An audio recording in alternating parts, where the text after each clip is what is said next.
All right. We should be live, guys. And of course, that's when I forget to do the thing. So let me do that real quick to put on some music for y'all. Here.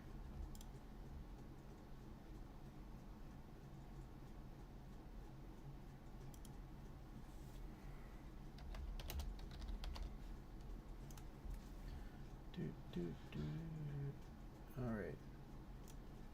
Let's do this one. Go here and then put it down just a little bit. It should be good. Let me know if you guys need the music up or down.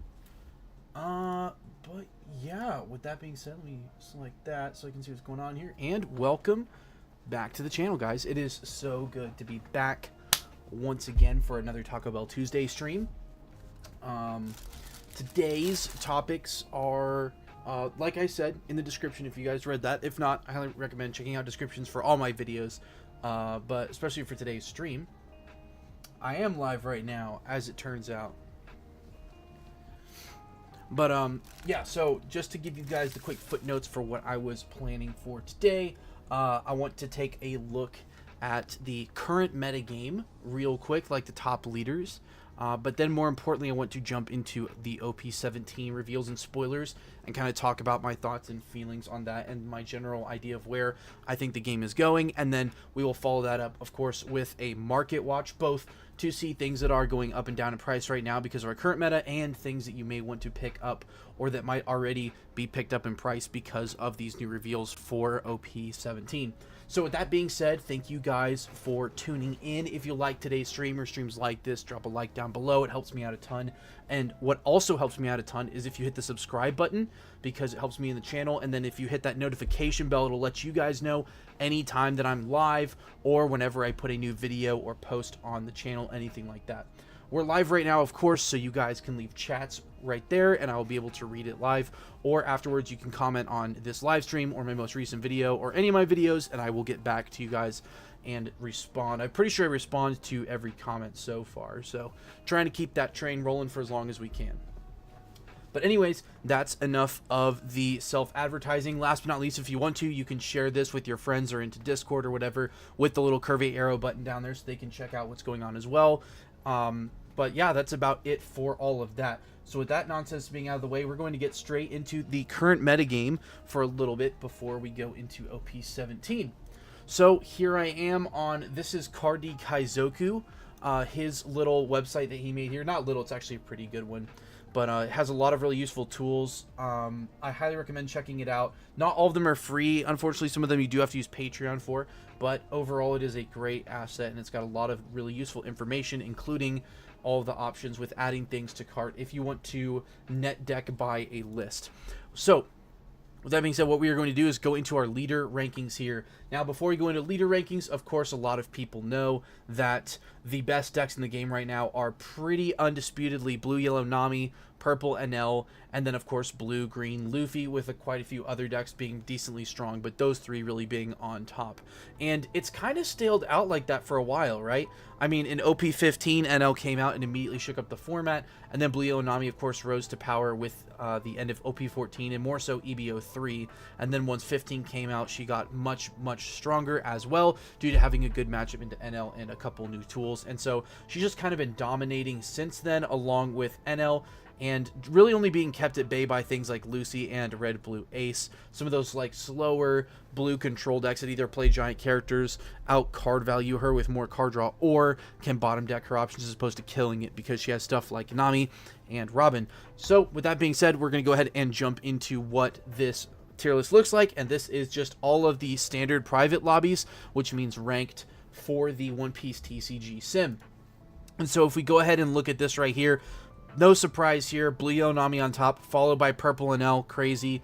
And then we have Blue, Green, Luffy, the newest sets, Herald deck, so to speak. I think, honestly, a more hyped deck than this was the Teach, in my opinion. And I think Yamato was also supposedly going to be a little bit better than this guy. Luffy, I think, was on the lower end of people's radar. And then once the support got released as spoiled, and then we got this deck, it very very quickly became obvious that this deck is insane. So, I mean, it can play out all 5 bodies by its 6th dawn turn very easily, right? And already start threatening a ton of pressure on your opponent. So, just makes sense that this deck would be insane. But yeah, we have Nami at first here with a weighted win rate, which means into the meta game, of almost 54%, followed by Purple NL at all of 52.5 almost.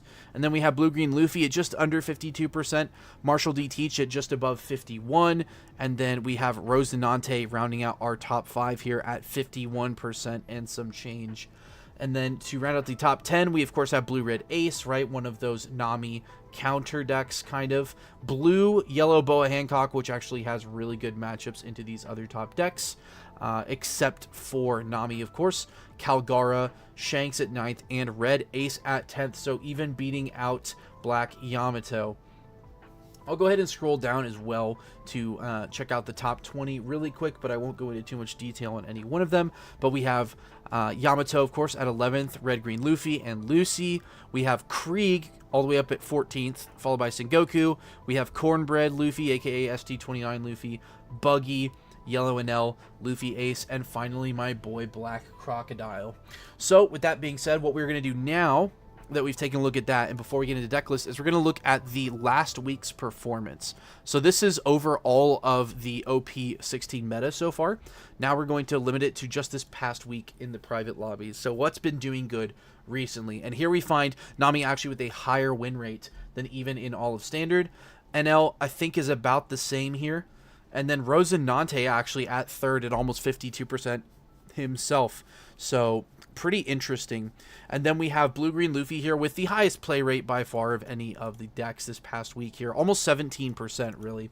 And still almost a 52% win rate at that, which means a lot of people are playing him, but more so than that, despite a broader number of pilots, meaning you could probably have more with lower skill, doing pretty good. So this deck is just really, really strong, guys. And then we have 5th being our boy Marshall D. Teach, or my boy Marshall D. Teach here. So then we look at the rest of the top 10. We have Ace, Hancock, and then we got Calgara, Red, Green, Luffy, actually, and then NL. And looking at the other top 20 here, Krieg is only 17th. And, yep, looks pretty fair. Red, Black, Sabo actually pretty high, which I'm super stoked to see. All right, let me clear that real quick. Yeah, so what we're going to do is we're going to take a look at a couple of these deck lists to see what's going on in there. I'm going to look at Rosinante because I don't think I've looked at a Rosie list yet. We're going to look at Blue-Green Luffy just to see if anybody's running cool tech. We're going to look at Teach just because now that the game's given a little bit of time to settle, the deck list, in my opinion, has had some time to settle out, and people are starting to figure out more what is the most optimal build. We'll look at Boa, but I already pretty much know what's going to be in there. Yellow and L, I'm also kind of curious to see, and let's pick one in the top 20 here. Krieg. Krieg's a pretty cool deck. I think it's also kind of underplayed, though. It doesn't have the strongest engine built in, but I think it is a little bit underplayed for how good it is into a lot of these matchups. So we're going to go ahead and hop into these here, starting off, of course, with our boy Don Quixote Rosinante. So shout-outs to you, Tony. This is your deck, I believe. But yeah, weighted win rate of almost 52% with a raw win rate of almost 53%, play rate of 5%. So we have a going first win rate of 55.8, so almost 56%, and a second win rate of 48.2. So not amazing going second, right? You want to go first, be aggressive, play out those laws as fast as possible. Now, looking into our matchups, we are not that great into Blue-Green Luffy, especially if they take our first curve. Into Teach, we want to go second, actually, and take their curve. Then we got Blue, Yellow, Nami, of course, is about even, but we generally want to take first. It's slightly losing, but I think that's an even matchup, right? 49%. We have Purple NL, you do lose into. It's about a 60-40. You want to go first, but pretty much either way you look at it, it's going to be kind of rough. We have the mirror match, of course, you want to go first. Into Black Yamato, you want to go first, but you generally win because, if I'm being honest, you're basically doing the same thing Yamato is, but, like, the difference is you heal and play blockers, and they don't, right? So, seems pretty good. You kind of just lose to Boa. Boa's a little too fast for you, it looks like. This matchup shows it's pretty even, but playing a little bit of play testing with some of my buddies, I think that Blue-Yellow Boa is just a little bit better. Then we have Red Ace. You just kind of whoop on Red Ace, and the same with Red-Blue Lucy, right? Just absolutely smacking the crap out of those decks, and Red Shank. So just any red deck, it looks like, except for Red Blue Ace, you are just going to be destroying, right? Even Kobe. Red Blue Ace you are losing into, and then Red Green Luffy and Red Green Luffy Ace you actually are losing into. Red Green Luffy's kind of even, but yeah, looks like you just kind of lose to some of those aggro decks that are a little bit faster. Boa's tough. Yeah, I did play a Boa deck the other day just to kind of chill. I think it was this past Thursday. Played Boa at locals, and I played against a Rosie, and I kept playing out. I didn't draw any of my Borsalinos, and I still somehow managed to block her up and heal up enough to extend the game out to the point where I think he got down to like 4 cards in his deck, and he ran out of Borsalinos. So yeah, the game just kind of ended because I could go the distance again against him by healing 1 to 2 life every single turn, plus having blockers. And he could never swing into me because I always had blockers that were the Kuja Pirates type, and so he wasn't able to swing into me because he would have lost the life and died on the crackback. He was also doing his best to play around the Perfume Femur, as he didn't ever have a good opportunity to go for lethal. And if he didn't confirm kill me with lethal, then he would have obviously died with Perfume Femur if I blocked and made him go to 0. Anyways, big yap about Boa. Basically, I do think Boa is insanely strong into this deck, but just in general, way better than I think a lot of people give her credit for right now.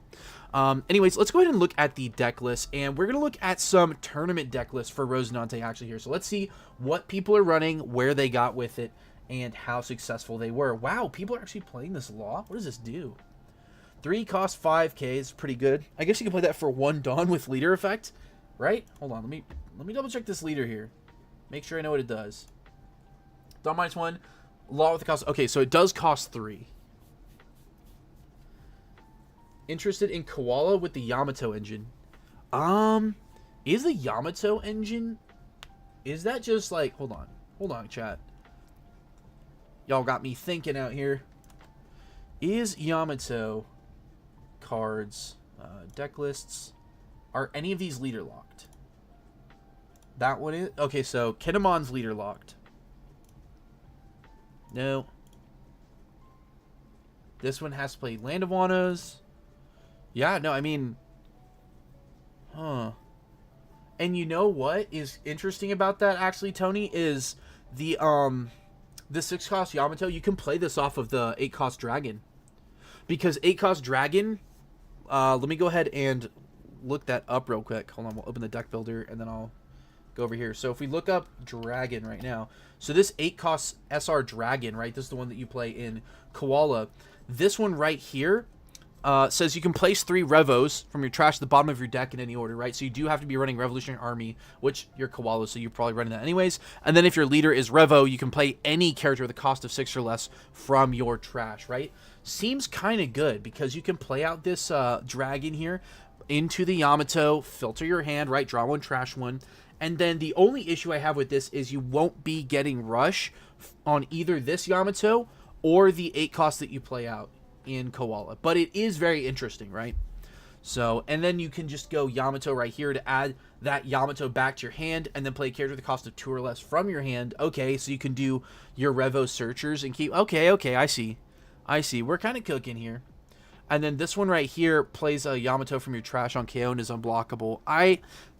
It seems interesting, Tony. I just don't know if it's worth all that deck space because not Yamato, but because Koala is yellow, you can still play all of those yellow cards. So it might be worth looking at. I do think Koala is super, super underplayed and underexplored, and it's a really strong leader effect that I think a lot of people just kind of forgot and got bored of very quickly. But it's still a very strong kind of control-y style, almost like Black Yellow Teach style deck, right? But yeah, I would be interested to see that. So if you find a deck list or you want to build a deck list for that, absolutely let me know, and I'll throw it up on stream, dude. I'm curious to see how that does. But here we go. We are looking at some tournaments. So we have the No Heroes Belfield Treasure Cup, I think is how you say that. We have a 3rd place right here. Let's go ahead and take a look at what 3rd place deck lists are running. Okay, so here we go. Of course, you run 1 leader card. But we have 3 Rosinante Searcher, interesting, and then 4 Kobe. I guess that makes sense, right? Because you do have more Navy cards that matter as opposed to the Laws, right? You do still need Searchers for the Laws, but not as many, I don't think. Then we have 2 X-Drake. Love this tech. Absolutely amazing. 2 Law. to ramp is pretty cool, I guess. And then we have 4 of the other ramp law blocker, the better 4-drop. I don't know why I passed this, but this is your 2K promo Trafalgar Law. How much money is this card still? $10? Okay. I think it was at like $20 for like the cheapest version at one point, which is insane. But yeah, still $10 a copy of a rare, or not a rare, a promo that frankly you're never running in anything else is kind of insane. Yeah, look, see? Like this is the PRB2 reprint, I think. Oh, this is the pirate foil one. Okay. So the base one is $9.44 from PRB2. The pirate foil is $15, and then this one is almost $40 a copy. Goodness gracious. All right, yeah, dude. This deck is so expensive. For me, if I'm paying this much money for a deck, I want it to be blue, yellow, Nami. Like, right? Like, I just want this deck to be like confirmed winning stuff, which is crazy because I think NL is like one of the only decks right now that is considered tier 1, like best, or one of the 3 best in the game that actually is winning. Like, I haven't seen a blue, yellow, Nami win something in a second. Even though it's like insane and its matchups are awesome and it has like the best win rate. But anywho, keep getting sidetracked. 4 law blockers right here. This bad boy. And then we have 3 of the hand rip laws, the cancer laws, as I like to call them. This card is so toxic, dude. What on earth? $120? Sure, dude. Then we got 4 rosy laws, obviously. 4 Sakazukis. Also, in my opinion, obviously. 1 secret rare law. I do like this. I would honestly try to find room for 2, but maybe that's just my inexperience with the deck. 2 divine departure to kill stuff. Pretty cool. 4 mamas. Best purple card right now. Outside of maybe Sokka. 4 I love yous. I like that. 2 Gum Gum Lightnings, of course, to combo with Sokka or something like that. And then we have 3 Marinefords. I almost want to say that you could run Marineford at 4. And then I would also try to run Gamma Knife personally, because I think Gamma Knife is really good. But whatever, dude. I like this. I like this. I think it's good. So yeah, there you go. This is Purple Rosinante. Purple Yellow Rosinante. Doing law things and now navy things. Okay. Next up, we got Blue Green Luffy. Goofy, as the kids would say. Weighted win rate of almost 52. Raw of just over 52. Play rate of almost 17% is unbelievable.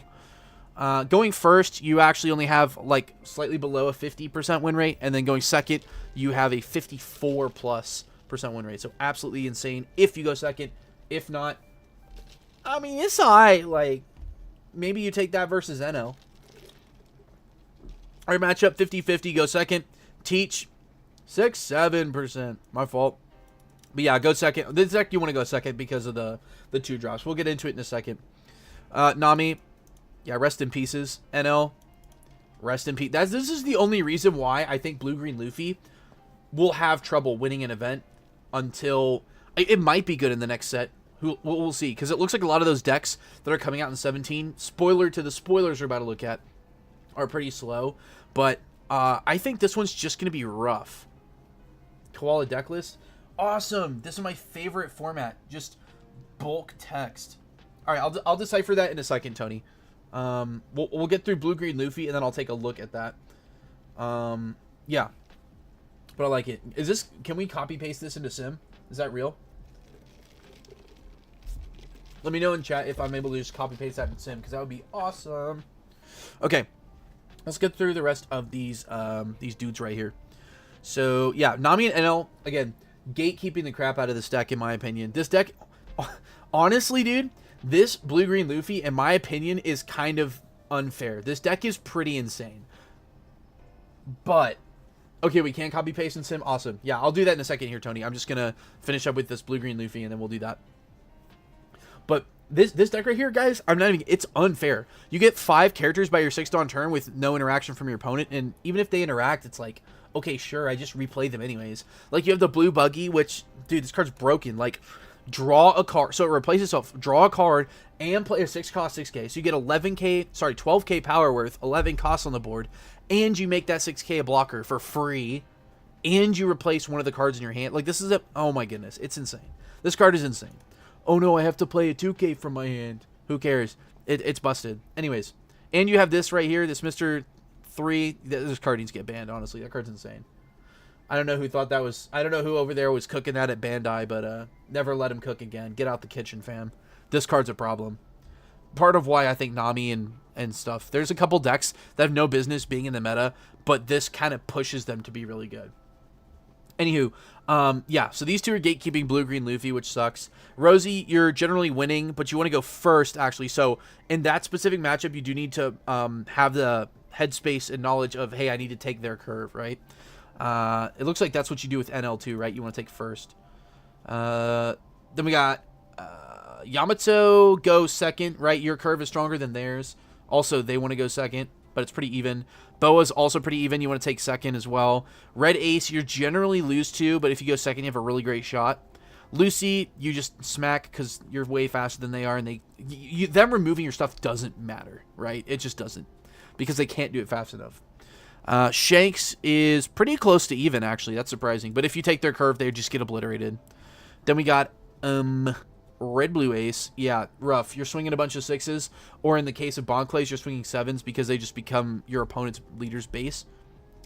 Then we go Kobe. You get, yeah. Hey, if you're on Kobe out there and your local guys are working the scene with Blue Green Luffy, bro, sleeve up your Kobe deck and go smack heads, bro. This deck is farming them. Also, same with Red Green Luffy. You do pretty good with Red Green Luffy into this deck. And then Luffy Ace, you're just faster. GG's. And you play green stuff that can stop their guys. Yeah, seems good. All right, let's look at some tournament deck lists. I expect this one to have a lot more high placings here. Have I tried the Black Ace from OP? Are you talking about the Dawn Equip Ace? Like the 4-cost, like a 4-cost 6K that equips the Dawn, I think? Is that the Ace you're referring to? Or are you talking about the secret Ace from like OP07? So it's either OP07 or OP06. The secret rare. Which, no, obviously the only 10 cost you want to play is 10 cost Beard. You know what? After I look at the Koala one, I'll go ahead and show you my current teach list, because I had like a little bit of a change of heart on certain things. Oh, no. Tony, the reason why I'm not... Oh, from hand? Yeah, no, I just... Here's the thing, Tony. It's not a bad card, but there's a couple issues. One, there's just better cards in yellow that I would rather play before that Black Ace. It's not searchable, and it doesn't have a trigger, right? Like, if it's not searchable in the deck, I need it to either have a trigger or be so good, like Borsellino good, that I have to play it, because the teach list is actually very tight. So surprisingly, right? Because you took all of the cards from OP09, you said, okay, you can play any of these. Also, we're going to give you a whole new slew of yellow cards, and then we're going to encourage you to play the random generic yellow cards too, because yellow is pretty pushed from OP14 and up, right? So, no, I do not play it. It's cool, but here's the thing. Nobody's ever KOing that Ace, and you cannot redirect into it because it has to be a Blackbeard pirate, right? So, like, they just won't kill it. And then eventually you have to play over it. It just doesn't do enough, in my opinion. I don't hate the card. It's just too hard to use in pretty much every deck that I can think of. So, yeah. Unfortunately. But yeah, so here's the blue-green Luffys we got. Yeah, see, look, these ones have a lot of... no firsts, obviously. Because, oh, well, there we go. No heroes. Oh, so this guy won the Belfield Treasure Cup. All right, so let's look at a first-place blue-green Luffy then. If it'll work. Here we go. I don't know why it pops this thing out every time. Boom. All right, so we got 4 Searchers, 4 Mr. 1, 4 Mr. 2. We got 3 Galdinos, 2 of this little 3 cost from back in ST12, I believe. Yeah. Really good card, actually. I am very high on this card. It's funny because this card, at the end of the day, is like low-key just a worse version of this Emporio Ivankov right here. Because this one is a 4 cost, but you look at the top 3, pick one, and then you can play any card from your hand that it costs 2 or less. So like this one in theory is more consistent, but here's the thing. Your whole deck is pretty cheap anyways, so you can low-key just like hit off of this if you gamble. Right? But this lets you basically see what your next draw is and then determine whether or not you want it. And then when attacking, if your opponent is like farming your hand, trying to starve you, you just draw a card if you have 6 or less in hand when you swing. Seems pretty good, right? Then we run 2 of the other Ivankov. I like this 2 and 2. It's pretty cool. 4 Croc is nice. 4 Galdino mandatory. 4 Buggy mandatory. We're playing the 1 Brook. I think you need 2 personally, but I mean, this guy has... How many 1-ofs is this? Hold on. What's this guy smoking? 1, 2, 3, 4, 5, 6. He has like 6 1-ups, but they're all events. This guy's kind of crazy. But yeah, 1 Brook, 9 prisoners, kind of like that. Should be enough for you to hit buggy on most of the curves. 2 Boa. I thought Boa was a 3 of, because there's not that many searchers, but whatever. Then we got 1 Gum Gum Rain to unbrick, I guess. Wait, what does the trigger do? Okay, it's good for the mirror match in NL. We got 1 Champion Rifle, interesting. 1 DMG, also interesting. 2 Restand events. 1 Jet Culverin, sure. And then 1 Gravity Blade. I think, shouldn't you be on 2 Gravity Blades? Is that just me? I don't know. I feel like that card's like way too cracked. I would do like 2 Brooks. Okay, if this was me, I'm doing like this. And probably like this. Right? Because we don't have that many bricks, right? We only have 16 bricks. And we have 12 2Ks with 20. Yeah, this seems better to me. But that's what the guy was running. He was doing well. All right. That's enough about Goofy. Let's go ahead and do this sim deck list here from Tony really quick. Let me... Hold on. Can I not just highlight? Okay, there we go. Copy that. Go over here. And...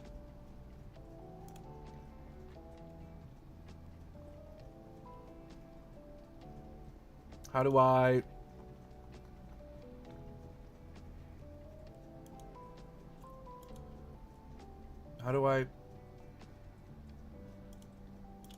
Alright, I haven't really done Control C, right?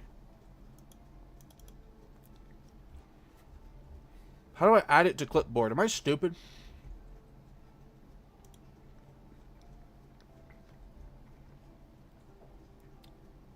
Alright, help me out, chat. I have no idea how to do this. Deck editor.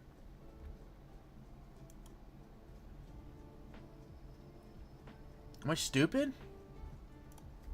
Maybe I do like this? Hold on, it didn't like that.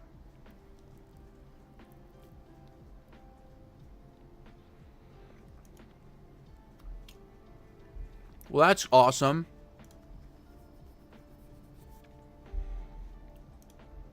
Yeah, I have no idea how to copy that into the sim. You just copy it, right?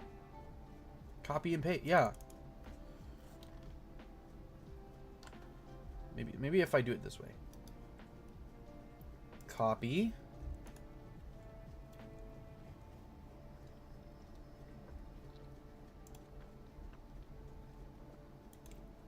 Well, here's the thing, Tony, is it should be clipboarded already because I copy pasted. Whatever. All right, I'll pull up the Discord over here on the left. On the left. On the left.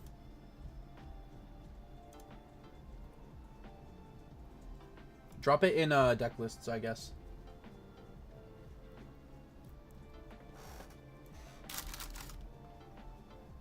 And for those of you guys who don't know, I'm the Discord we're referring to is our locals Discord from our area. So he's one of the guys that goes to my locals. Pretty chill guy. Putting in that work with Rosinante. But yeah. Alright, so while I'm waiting for that, go back over here. Yeah, so here's my boy BY Teach. And yeah, so he's just getting destroyed by Goofy, and here's why I think that's happening. I think people just consider it a bad matchup, which, don't get me wrong, it definitely is, especially if we don't get to go second. But I think a lot of people are just like, bad matchup, I don't try, and get folded. Or they don't deck build into that bad matchup. Because Teach is one of those decks, right, where I think it has a strong enough engine, like its game plan is already strong enough in what it's doing into its good matchups, that you can afford to tech like pretty heavily into the bad matchups without losing out a ton on the other good matchups, right? So let's take a look at what those bad matchups are. It's going to be Goofy, Rosinante, which is still pretty close, and then Yamato are going to be really bad. And then you're also going to have a rough time into, Lucy. Here we go. So you can just, here's the thing, like Goofy, you kind of just get smacked in Goofy by Wiper, right? Like Wiper is just a card that you can destroy Goofy with, and nobody wants to run it.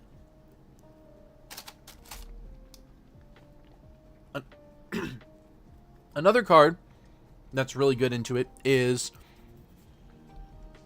let me go to deck list real quick so I can find the card, because it's definitely going to be on here. Yeah, so Wiper, right, -2 to your opponent's whole board, then KO all of your opponent's characters with power 0 or less. So this is literally, unless they have a couple like 4Ks or bigger, this literally will board wipe like your opponent's entire board against Goofy, right? And then there's another card. Let's see if people are running it. I don't even see it on here. Are there really that many people not running it? All right, well, I guess I'll pull it up. Hold on. This guy. KO up to an opponent's character with cost 4 or less. So you can hit both their Ivankov and their Crocodile blocker with this card.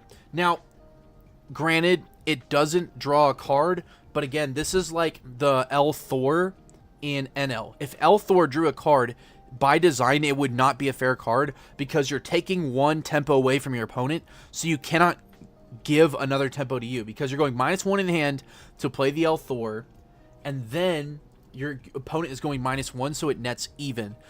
If this drew a card and KO'd one of your opponent's characters at the cost of 4 or less, then technically, I guess in Teach, it would net even, because you'd have to trash a card to redirect into this. You already played it out, so it's -2. You kill a thing, -1. But you can trigger it to activate the on KO, right? And in that case, it would just be a +1. So it can't draw a card. It's not allowed to. But with that being said, let's go back over here and look back at the leader stats real quick, because I didn't talk about them. 51% weighted win rate with a 51.5 overall. Going first, you're winning 40% of games. Awful. But going second, you win 60%, which is phenomenal. So play rate of almost 11% here is also pretty good.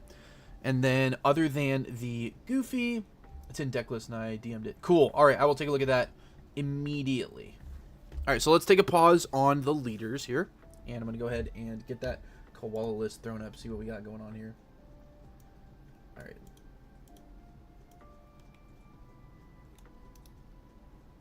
Okay. Copy. Yeah, copy. There we go. Okay.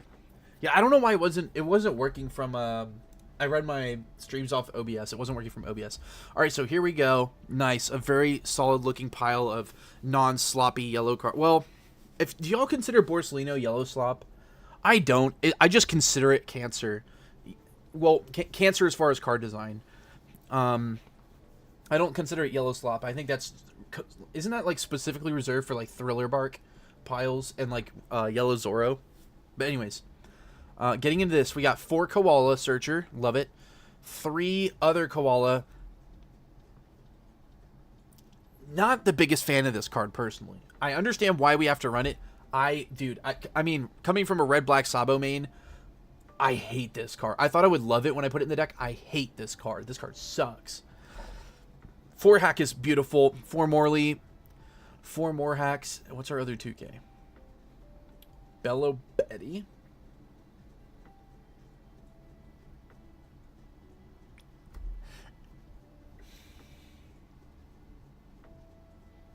Oh, it's for removal of, like... Okay, interesting. Alright, and then we got 2 Robins. Okay. And then we got 4 Yamatos, 4 Dragons, 4 Kumas, 4 Borsas, which you can play off a Dragon. Foul. You got 4 unblockable Yamatos. None of the... Okay.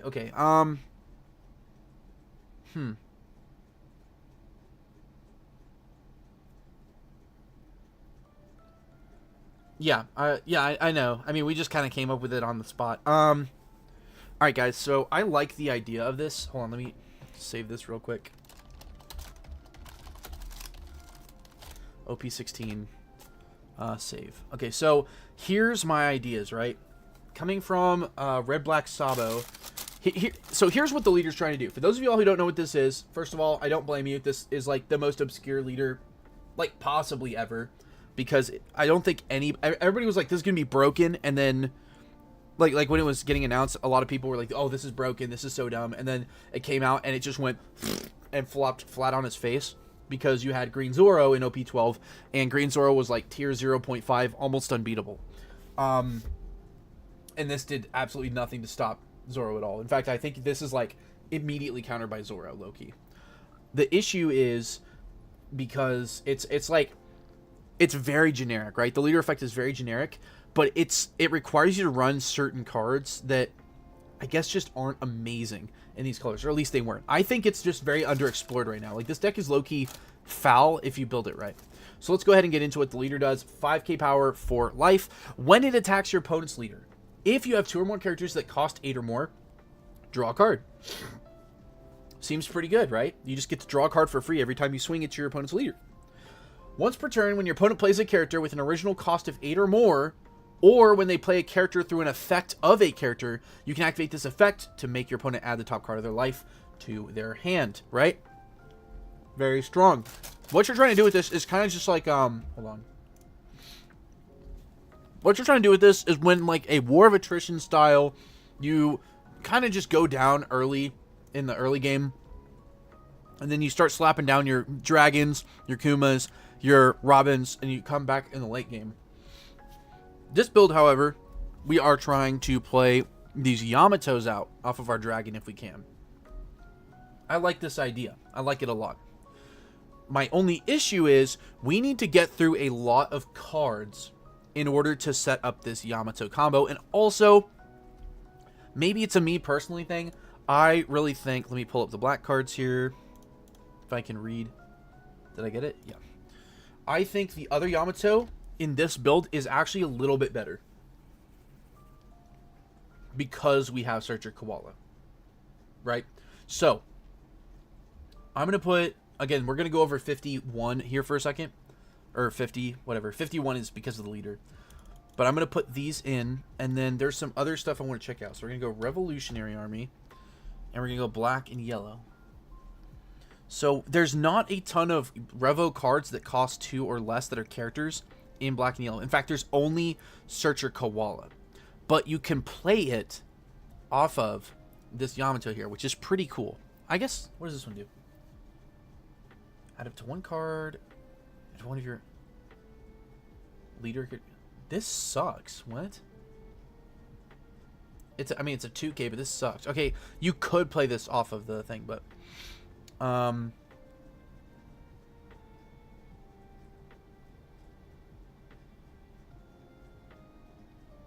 yeah, no. So here's the thing, right? It does cycle the Yamato back when it dies. But again, same reason why I hate this ace here. Hold on, let me, please. Okay, there we go.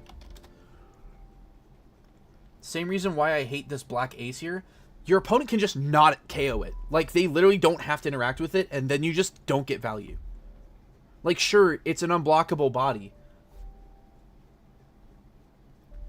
So, like, you're getting rushed down pretty low pretty quick. They don't have to care about this, really. And especially once OP17 comes out, this card doesn't matter. Because if you're playing against Green Shanks, they're like, alright, cool. That's awesome. Anyways, it's never unresting again. Or it's never, yeah, restanding again. It's just stuck there. If you're playing against Purple Kaido, they're like, cool. Now it's a 6k because I swung at it with my leader, and now I'm just going to plow through it with all my big dudes, right? Like, it's okay.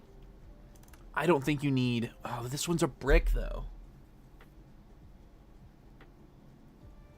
Alright, first off, I don't think you need 4 waxing or hair removal fists is what this is actually called. Yeah, my art on the left side is right, but the one for the little image isn't. So here's what I want to do here. Oop. Because you want to outvalue your opponent. So cards like Karasu, in my opinion, are actually a little bit better. It is a one attacking, which does kind of suck. But here's the thing. Hakuba? No, see, here's the issue with that, though, is you're playing a Revo deck already, so all of your Searcher engine is going to be Revo, right? you're never going to have the time to search Hakuba. Well, you can't, right? Unless you put Dressrosa stuff in here. Which, are you a Dressrosa leader? Wait a minute. Wait a minute. Hold on, chat.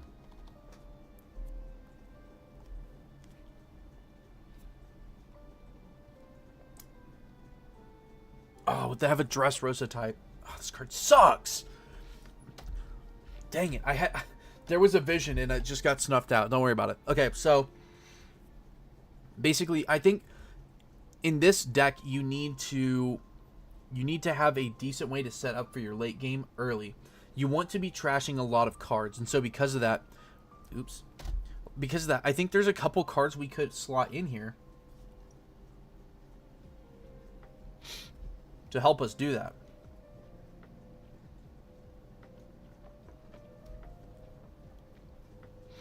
Okay, well, these are all terrible.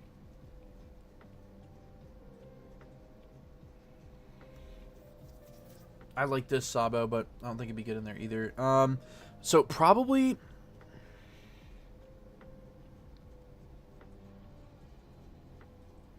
from your hand or trash. This one's not awful, but the thing is, again, they don't have to KO it, right?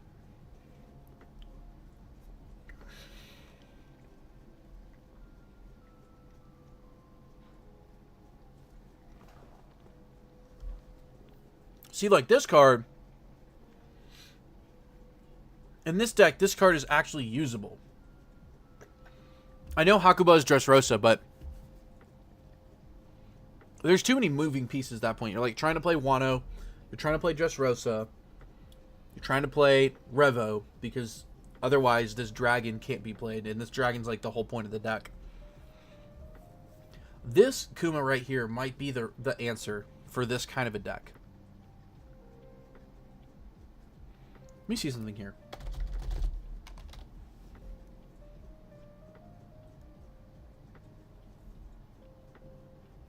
Alright, I think this is the kind of card you actually want to run here.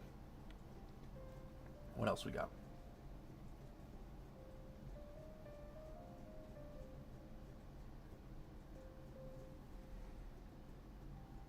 Okay. Okay, this... Hold on. We may be cooking here.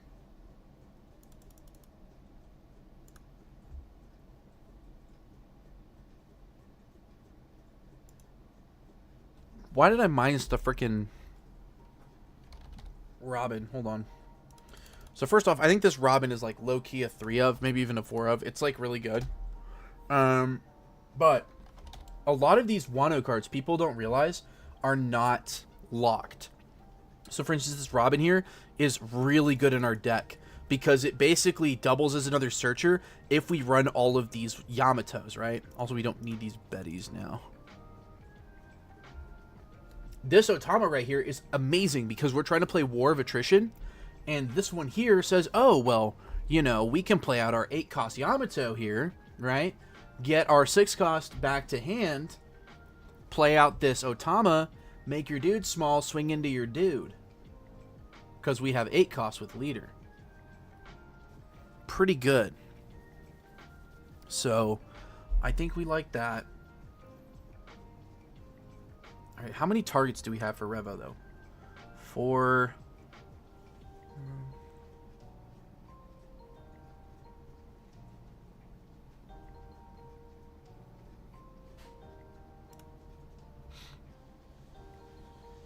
I don't know. I just don't know how much space we have, you know? We have quite a few characters that cost 8, though. 4, 5, 6, 7, 8, 9, 10. We have 10. So this Robin isn't awful.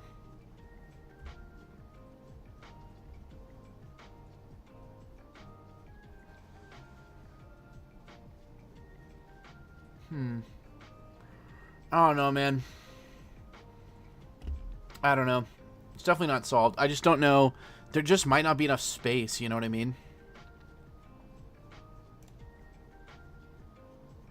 To, like, play all these cards. Because at this point, it looks like we're cutting...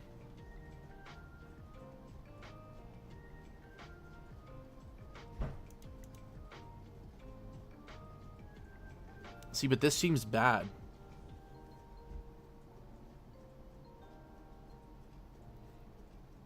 Four, 8.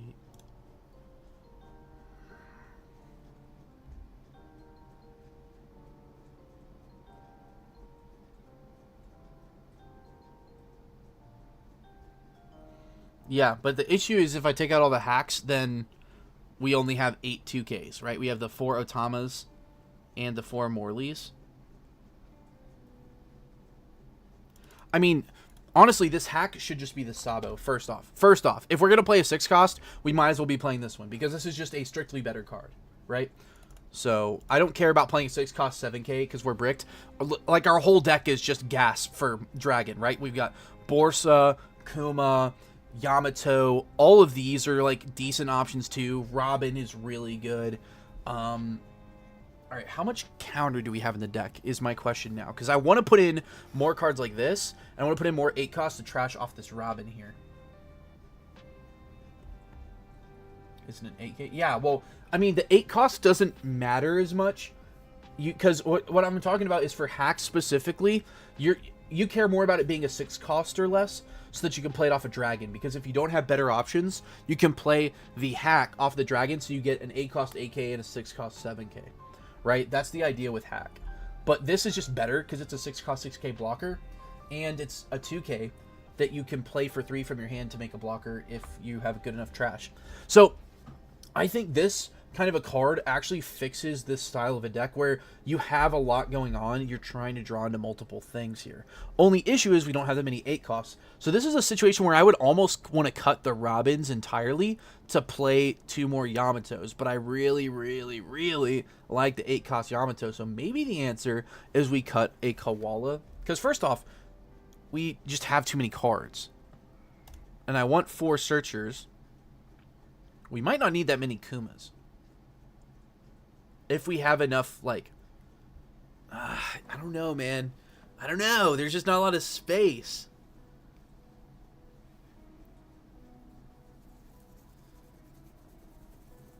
Okay, how many Revo targets do we have right now? 4, 8, 10, 14, 18, 20. Oh, wait, this only searches koalas. Oh, this searches Nico Robins. So, yeah, 20. Because we can search Nico Robin off of this one. We have 20 targets for koala. Dude, that's not a lot for a top 3. I'm not going to lie, that's not a lot. Maybe we... Ooh. Because the issue is koala trashes. I mean, yeah, the Kuma is amazing in this deck. I'm not saying the Kuma is bad. Kuma is awesome in this deck. But it's like, what do you cut here? Like, koalas? That seems awful to cut.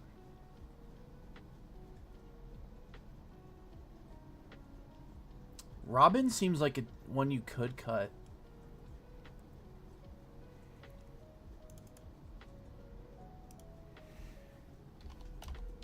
Maybe like this.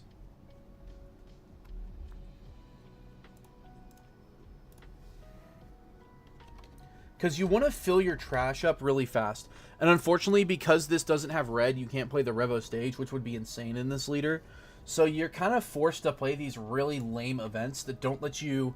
Like, between the events and the quality, you can't really, like, play a ton of other engines because they both only search top 3. So I think it's something like this. And, I mean, this gives you 2, 3, 4... This gives you 10 2Ks. And how many bricks we run in here? 3, 7... 11, 12, 13. Oop, what did I cut there? The Robins? Yeah. You only have 13 bricks though. You have a ton of counter. Right? Like, let me 1, 2, 3, 7, 11, 12, 13. Yeah, you only have 13 bricks. Wait a minute, does this play a Revo? Yeah, Revo 6 cost. Yeah. I think this is like yellow. Okay, now you're talking crazy, because the Yamato Searcher's cool, and it does search top 5, but it only grabs cost 2 or mores. Right? And it also takes 2 Dawn to do literally anything past your first turn. Because we're out of space is the issue, Tony. So you have 4, 7, 8, 9, 10, 11. You have 11 targets, dude, for this Yamato. Because she can't search Robin. It's only cost 2 or more. So you only have 11 targets out of the top 5. That just doesn't seem worth it, in my opinion. And it doesn't really trash cards, you know? Like, I would be quicker to play this Yamato here. Never mind. This card sucks. What? Yeah, no.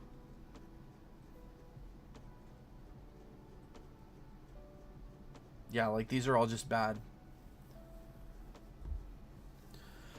I don't know. See, the thing is, like, I'm at the point where I would cut Borsalinos for more consistency, and I never wanted to be doing that in a deck like this. I think this is probably what you end up with. Which seems okay. You could honestly probably even cut an unblockable Yamato for another Captain's Assemble. Yeah. Alright, let me see something real quick before we say this is chill.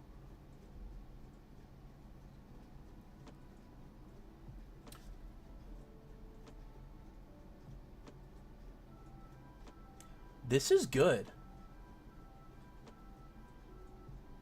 Wait a minute. Okay, that one we can't play. What does this one do?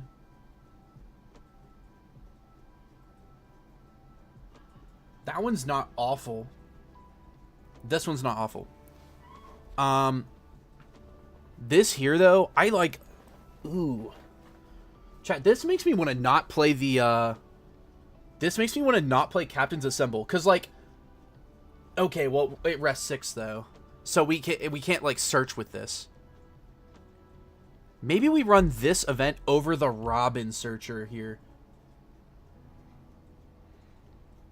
I don't know. Robin's really good, too, though. Ugh. I really want to put this in now, because this is insane. Because it counters for your leader, which is awesome. Maybe we just don't run that many 2Ks.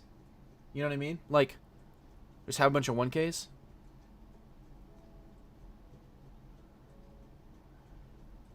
I feel like you need the Robins to help cycle and mill.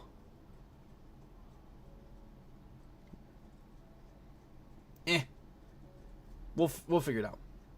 All right. Yeah, I'm gonna run this actually. I'm curious now. I mean, yeah, like, because here's the thing, right? First off, Land of Wano is obviously mono black if you're playing the OP16 stuff. But also, like, we're trying to trash a lot, so you just need to be dumping stuff in the trash. And the other thing is, like, in the set that Koala came out in, like, quote me if I'm wrong, but, like, other than Kuma, her engine was just the black cards. Like, if we look up Revo right now, you can tell which ones were made for Koala. This one here in EBO4 was made to support her. This was 12, 12, 12. Where are we at here? ST35? Oh, this is the new Red-Black Sabo one. This sucks. This is from 16, so this is kind of supporting both. EBO3, which was the Heroines one to support Koala. 12, 12, 12, right? Like, it was all black. Like, this whole engine was black. 12. This was in 13, but it also supports Koala, and I guess it helps Sabo, but not really. 13 was kind of the same thing. So, like, all of the OP12 stuff was black. Like, see, this is all 09. ST13. Yeah, like, there was... You had yellow Sabo, which was Revo Dressrosa. And then the Kuma, and that was, like, it. Yeah. Anywho, I think this is decent. Tony, did you want to run one against this, or... I will say, I have been looking for a list to play for Koala, and this has got me, like, the closest to being interested.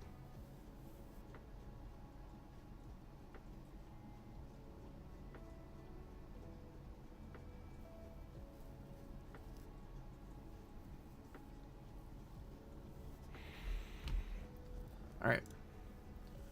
Yeah, Tony, I'm down to run the Fade with BY. You want to watch me? Okay. All right. Well, Oh, there's extra reg on here now? Yo, bots have been... Ooh, red purple law testing? Hear me out. Alright. Make sure I have the right deck here. Refresh a couple times and then just quick join. Alright, here we go. Time to get dog walked by a freaking blue yellow Nami. Actually, this is probably like ironically pretty good into blue yellow Nami specifically. We just get farmed by anything fast though. Like NL, Goofy, like we just die, right? Like that's just what happens. All right, chat, for any of those of y'all that are just tuning in, we were going to be looking at like a couple of the meta decks and then discussing OP17, but Janked has taken precedence. So we're out here trying to cook a black-yellow koala with Land of Wano in OP16 format. Yes, the leader that wants the game to go as long as possible versus one of the fastest formats we've ever seen. Outside of maybe Green Zoro.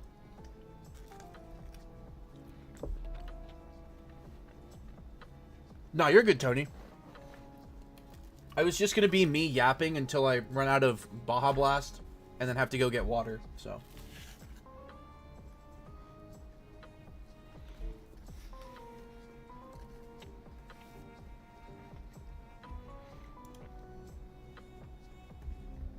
Alright, are we good here? Alright, let me change this to this. Let's just try to refresh.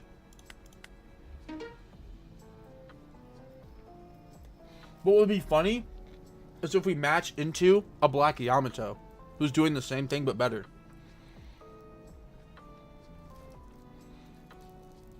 Couple obvious things. We want to go for second.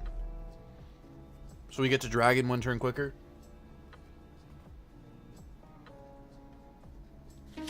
Here we go. Here we go. Oh yeah, this is dream matchup right here. And we lose die roll, so they go second. Yeah. All right. Okay, this hand unironically is pretty good. Like we don't have dragon, but that's it.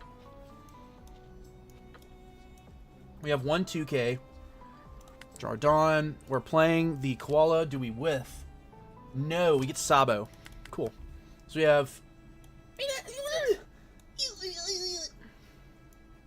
Do a little squeal in there. Yeah, it's definitely a hand of One Piece cards. And he's going to see 2-drop into Searcher, probably. Watch, 2-drop Searcher.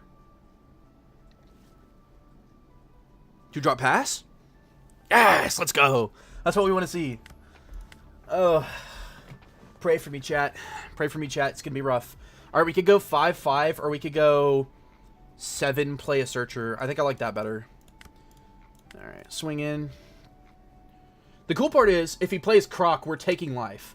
And he already took 1 from our 7 swing, because you'd never counter that. We grab Dragon, trash the rest. I could grab a Captain's, but I think Dragon's more important here.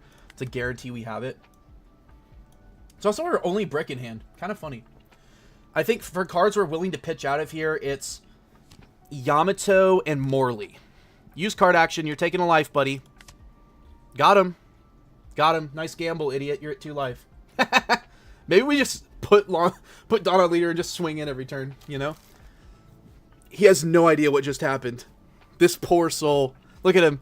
10 seconds in the tank. Huh? How did he hit me?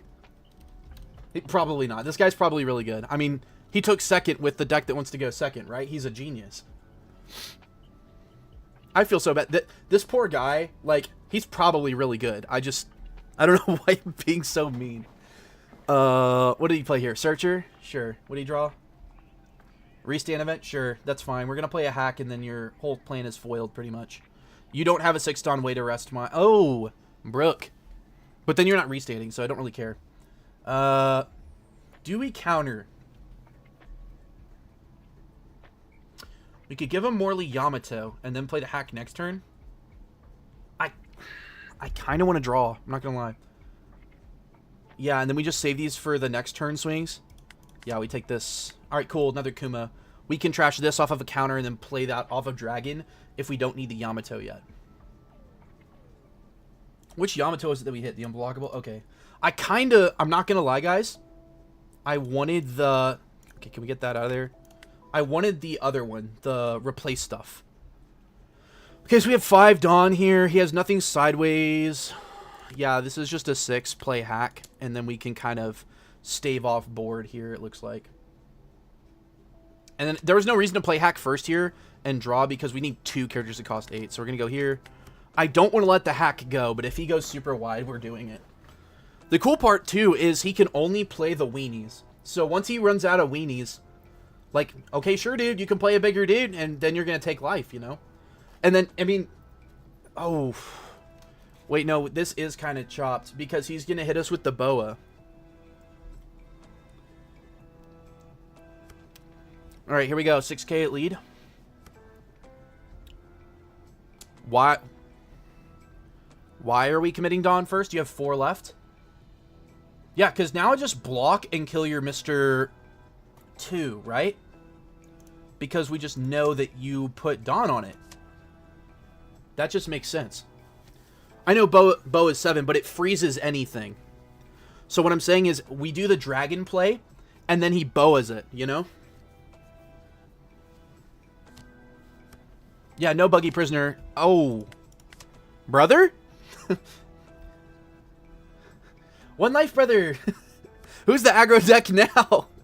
And we're getting smacked for 5. I'm going to give you this lovely Kuma. Oh, wait, actually...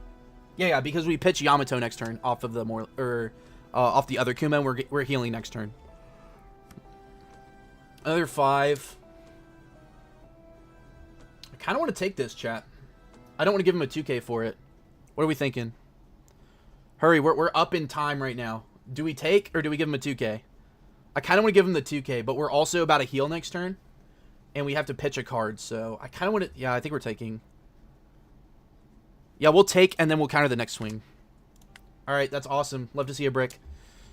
No blocker, obviously. And we'll counter this one with the... We'll do Yamato. Because we're going to just pitch a Robin with Kuma next turn. You have no more swings, so... Also, your life is, like, literally 1. We just win in, like, 2 turns. Like, oh, we have unblockable. What am I saying? Oh, we have the 1 Dawn for Captain's Assemble. Okay, chat. Do we Captain's Assemble gamble here and then Kuma and swing 5? Or do we swing 6 and Kuma and just ignore the Captain's Assembled? I kind of want Captain's Assemble to unbrick. Yeah, first off, he's gone. You're never saving that. And if you save it, I'm just going to hit it for 2 more. Like, don't give me 2 cards, buddy. Please. Okay, cool. I think we just Captain's Assemble here because it also fills our trash up just a little bit more. Did we hit? Yes! Never tell me the odds. And we got the good dog. I think we take unblockable dog, but this is still awesome to see there for later. End turn. Yeah. No. We go here, pitching the Robin. Do we need a blocker? Yeah, I know he blocks 5, but I want to make him do it, you know? I think I needed the unbrick a little bit more. Just a little bit. Okay, he's not dumb. I could swing the koala. You know what? Yeah. Or a farm. Make him waste time on his clock. See, he has no idea that I'm waiting on him right now. Pro strats here, guys. Sim Shark strats. Look at that. He's burned 20 seconds. He has no idea what we're doing. He thinks we're waiting. He thinks he's waiting on us. He's like, what is this guy cooking? Look at this. Look at this. We got 20 seconds off this chump. Yeah, I should have swung leader first. It's because he thought we were just sitting there thinking, because no one in their right mind is swinging a 2K here. But the funny part is, swinging the 2K means he now has the thought in his head. Why is he swinging this? What is the point? And now he's like, I mean, I guess I could clear it, because now he can't. But every swing he doesn't send at our face is a swing that we save counter. You know what I mean? That's the whole point. The whole point is we just got him like, see, now he's swinging board. Oh no, you used a swing that could have hit my face. I guess you got it. Like, Hear me out, guys. Hear me out, chat. He's at 1 life, by the way. He has to leave up this blocker. So his only choice here is to clear my board. We don't care. We will swing.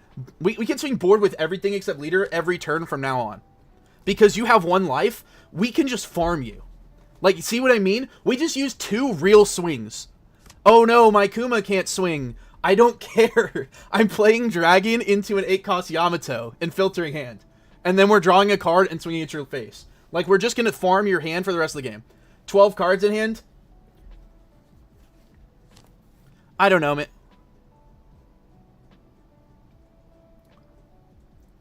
Chat, am I tripping? What are we doing here? Actually, we probably counted this. Right?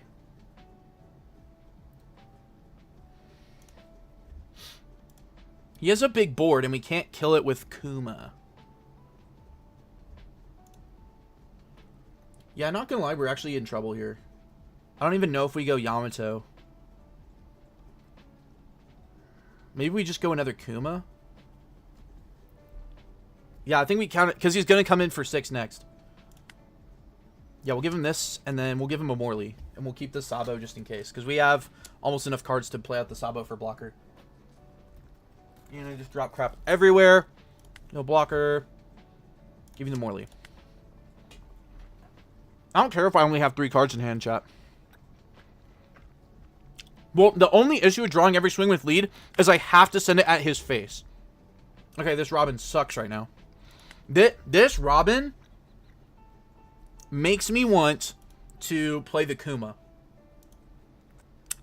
Because we only have 2k counter. And he can restand next turn. Because I like realistically, I cannot swing lead. Because I want to clear his board.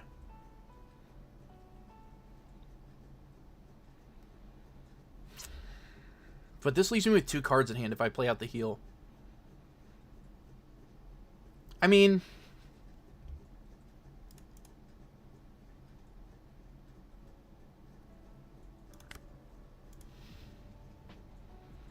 I think we do just keep going face. I should not swing that first. All right, deploy.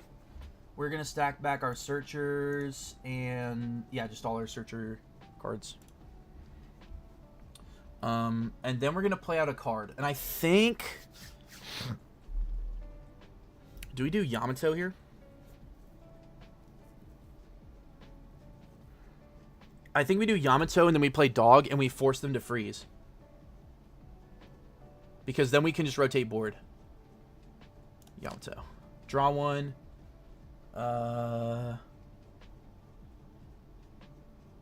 Trash this one, sure. Activate main. Trash. We play this one. And then we attack their face and draw a card. Bro, we just put 3 of these on the bottom. Well, we have 3 in trash. We just do the 4th one. Never tell me the odds, chat. If there's a needle to be threaded on the brick train, I'm threading it. No doubt. All right, yep. And he's got infinite 2Ks. Sure. How many we got here? 1. Yeah, it's just 2.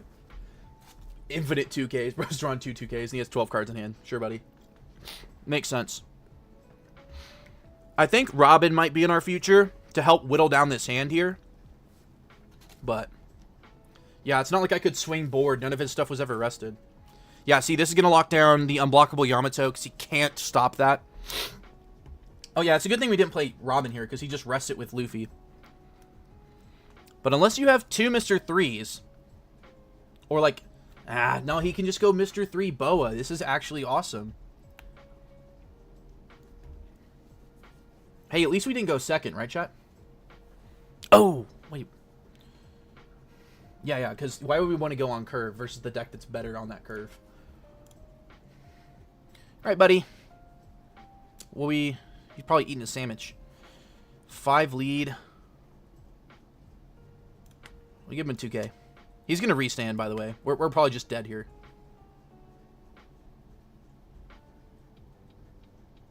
How many 2Ks did we see? 1. 2, 3, 4. We saw 4 2Ks. Sure, we'll let you hit that one. Little late, Borsa. It's Jover, chat. They're just gonna restand event. Look at this, 7. I mean, do we counter this one?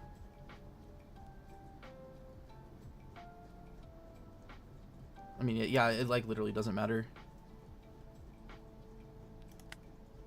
Sure. We couldn't fight board too hard. I think maybe we shouldn't have given up the hack that early. Maybe we should have just let him turn stuff sideways and swing into that instead and then starve him. It's just hard to starve this deck because they like replace. You know? That's GG's. We did a lot better into this than I thought we would. Honestly. Alright, buddy, what are we thinking about here? What's the thought process? Oh, there's a 2K.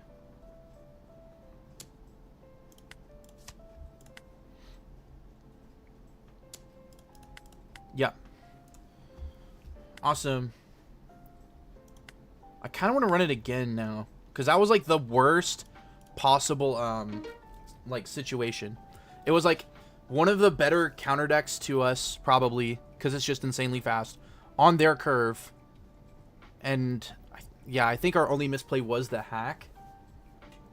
Like, now that I think about it, we definitely should have just hack killed the 4K Ivankov because we clear the Bond Clays with Searchers. Yeah, whatever. Bruh. Well, at least we go second. We want to see Searchers here. Yes! Yes! This hand's goated. Oh my goodness. Chat, if there was ever a game for us to lose, it would be this one. Alright, top 3 search. We almost whiffed. And then I don't want to whiff this one. So we're going here. Pitch you, draw 2. Guys, this might be the hand. If there was ever a hand to beat Boogie, to beat Goofy, this might be it. The boogeyman of every rogue deck right here.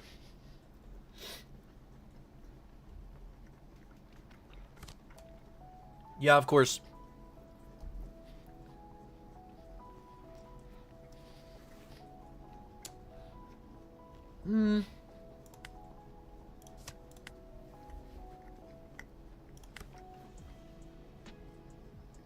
Wait, so why would you leave the 1 down up? Why would you not just swing 6? Am I stupid?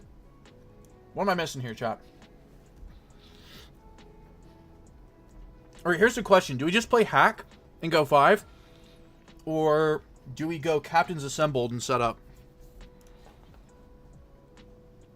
Because we need more Revos and trash to make this dragon work.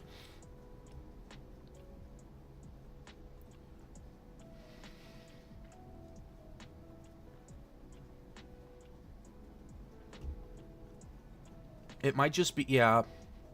I think we wait on the hack. We want him to turn stuff sideways.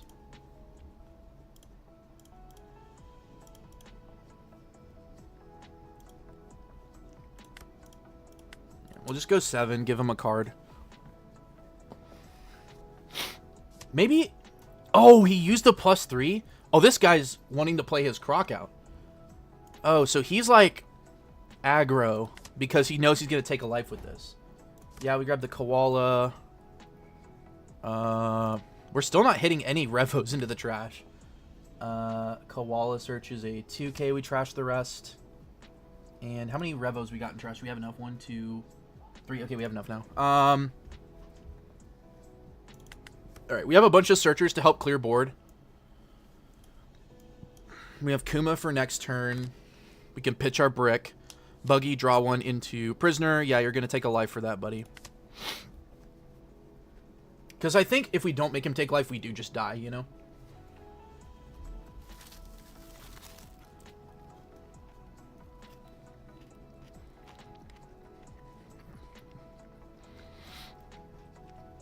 I think he's considering playing out another 2-drop here. Also, we're probably taking whatever swing this is.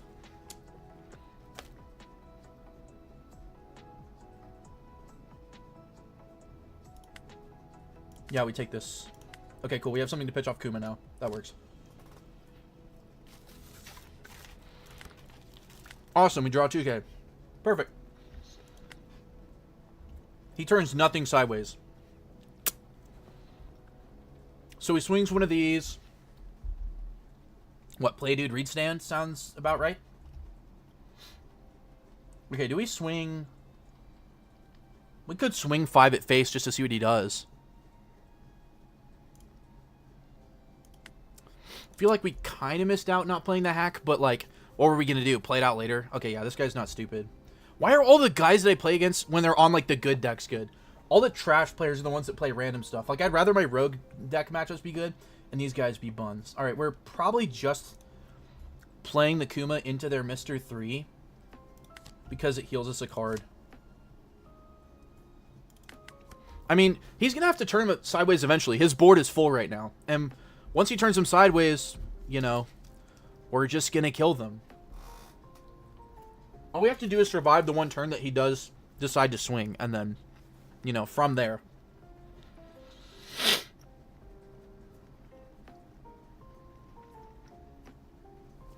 Also, in hindsight, probably should have played a Captain's Assembled over the Koala. Because it would have given us an extra Revo and trash. Because I kind of want to leave this, what is it? Oh, never mind, I lied. Also, we've hit 3 Borsalinos. Pretty awesome. So, if he hits us low enough, we might not even play the Kuma or Yamato. We might just play a Borsa because it's a free heal. Alright, so he is going in this turn. We're going to start giving him counter on the front end, actually. Morley. It's a bunch of 6s. We might just take the next 6. No blocker, obviously. Do we have a Yamato and trash? We do. Okay. We'll probably hold this one, then.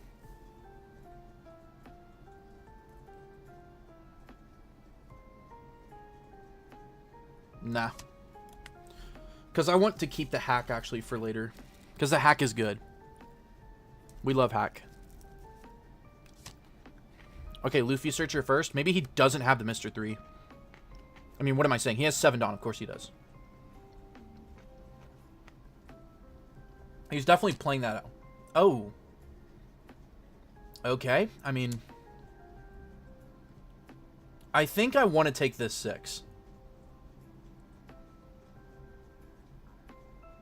Yeah. I don't want to go too low in hand. This koala sucks. I literally hate this card, dude. I hate that I have to play it in, like, every deck that I play it in. Or, not that I play it in every deck, but what I mean is every deck that I have to play it in, I hate playing it in there. That makes more sense. I mean, we just Dragon, right? Because this can't rest, and we need to 8 costs. He makes a blocker here. So we just swing for the...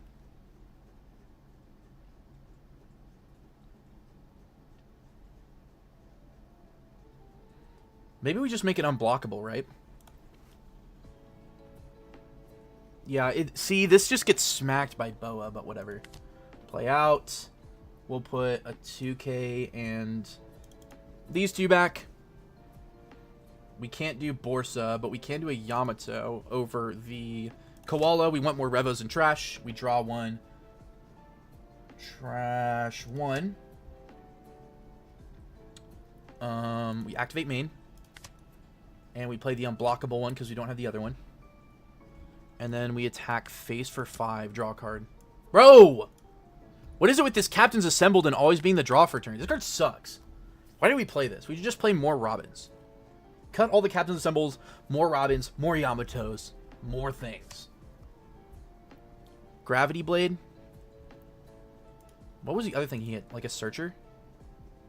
Sure, dude. Wait, this means I know the bottom of my deck, right? I should know what those 2 cards are. It's kind of funny that I don't. Because it doesn't say... Oh, it does say which one went in which order. Okay, so the Koala is with the bottom one. 5 lead. No. No with what, though? 8 cost? Probably. Actually, I'll do Koala first, just because I don't like this card. No, we'll do an unblockable one, I think. Yeah. And then I'll give them a Koala next if they swing another 5, but they're probably swinging 6s, which means I'll give them a Otama.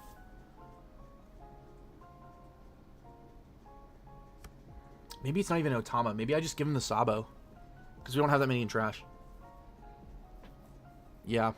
I mean, we could play the Sabo in theory with Captains Assembled, but this just gets eaten by Gravity Blade. A 7 at lead, I think we take. Yeah. Awesome, another 2K. Yeah, we definitely give him a Sabo now. No blocker, you get a 2K. We're at 5 now, so we can also play Borsalino if we draw one or we get a... Okay, he's going in again. He's trying to set us up for the thing next turn. So I think we give him these two. And now we have another 8 cost we can play to help equalize board. We can swing his board with everything that isn't named our leader. And draw a card. He has another swing, dude. This guy, he literally does not care. He must have, like, infinite counter. I mean, it's not like we're lethaling him with these swings. Do we go to 2, chat? I think we have to. Who cares?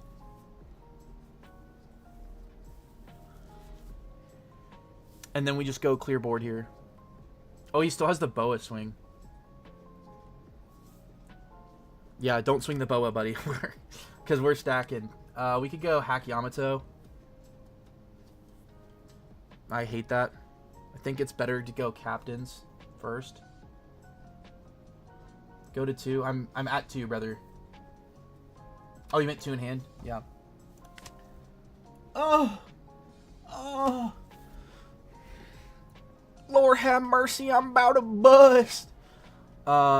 He has no blockers, so we can just poke 5. What do we want to play off of this dragon here? Probably Borsa, right? Yeah, we just swing stuff into stuff. Do we? Okay, well, we're gonna do this first. Because he has no triggers. Who do I care more about? This one. Yeah, because if I milk his hand enough, this Dad's Bones isn't big, so he's not incentivized to counter. 2 to 1. Also, this is a 1K. Yeah, I don't think he gives me a 2K for this. He gives me a 2K for this. Okay, sure. We're just gonna kill your other stuff. Yeah, I think we Borsalino here, and we just save hand size. Yeah, but I'm just gonna kill your Buggy and your Prisoner. Oh, you made it a blocker. That's awesome. I mean, give me. I'm hungry. If you give me 2-1, you're silly. All right, well, we're gonna go 9 now into Bugless here, because you gave me a 2K for a frickin' 1K character. So obviously, you know, we're just gonna. Okay, do I have enough Revos? Hold on. 1, 2. Okay, yeah, we're good. Yeah, we swing leader first, just to make sure he doesn't get any goofy triggers. Draw a card. Yeah! We got counter! Yes! First time this stream we got counter off of our leader swing. Don't tell me the odds. Never tell me the odds. Alright, Dragon.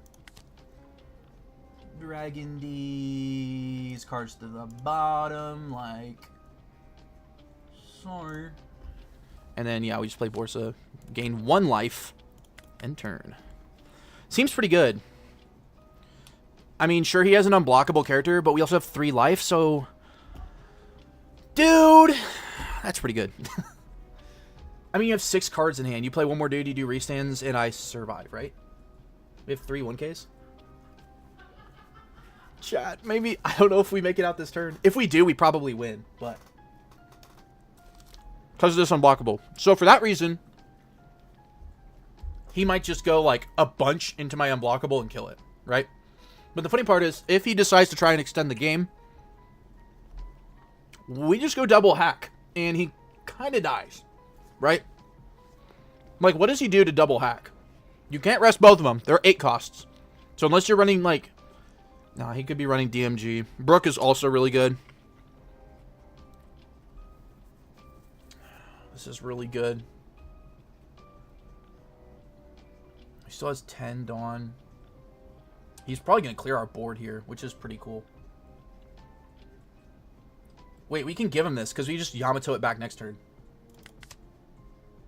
Oh! We play the Yamato from trash. This guy sucks! Yeah, we don't need Koala.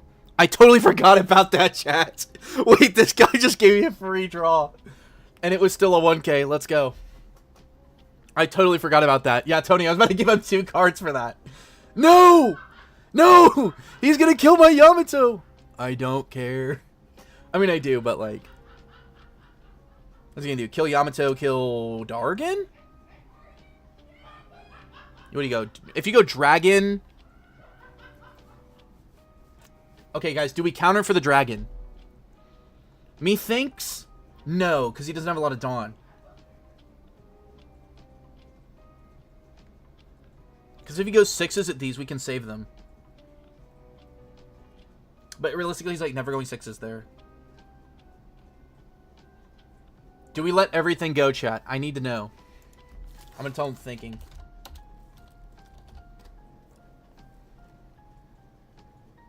I want to say we...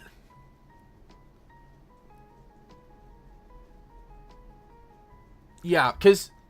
Okay, but what... Do we keep probably a hack, I'm guessing? Yeah, because hack is just insane. Yeah. We don't need Yamato in hand. We really don't. How many is in trash anyways? Do we have all of them in there? Wow, he didn't even go in at them. He probably goes 6 lead then, which is fine. Fair and balanced card. How many Yamatos? We have all 4 in trash just about. I think we take the 5. I think we're fine with this. Oh! Fair. Fair game. Fair game, chat. What you going 6 at?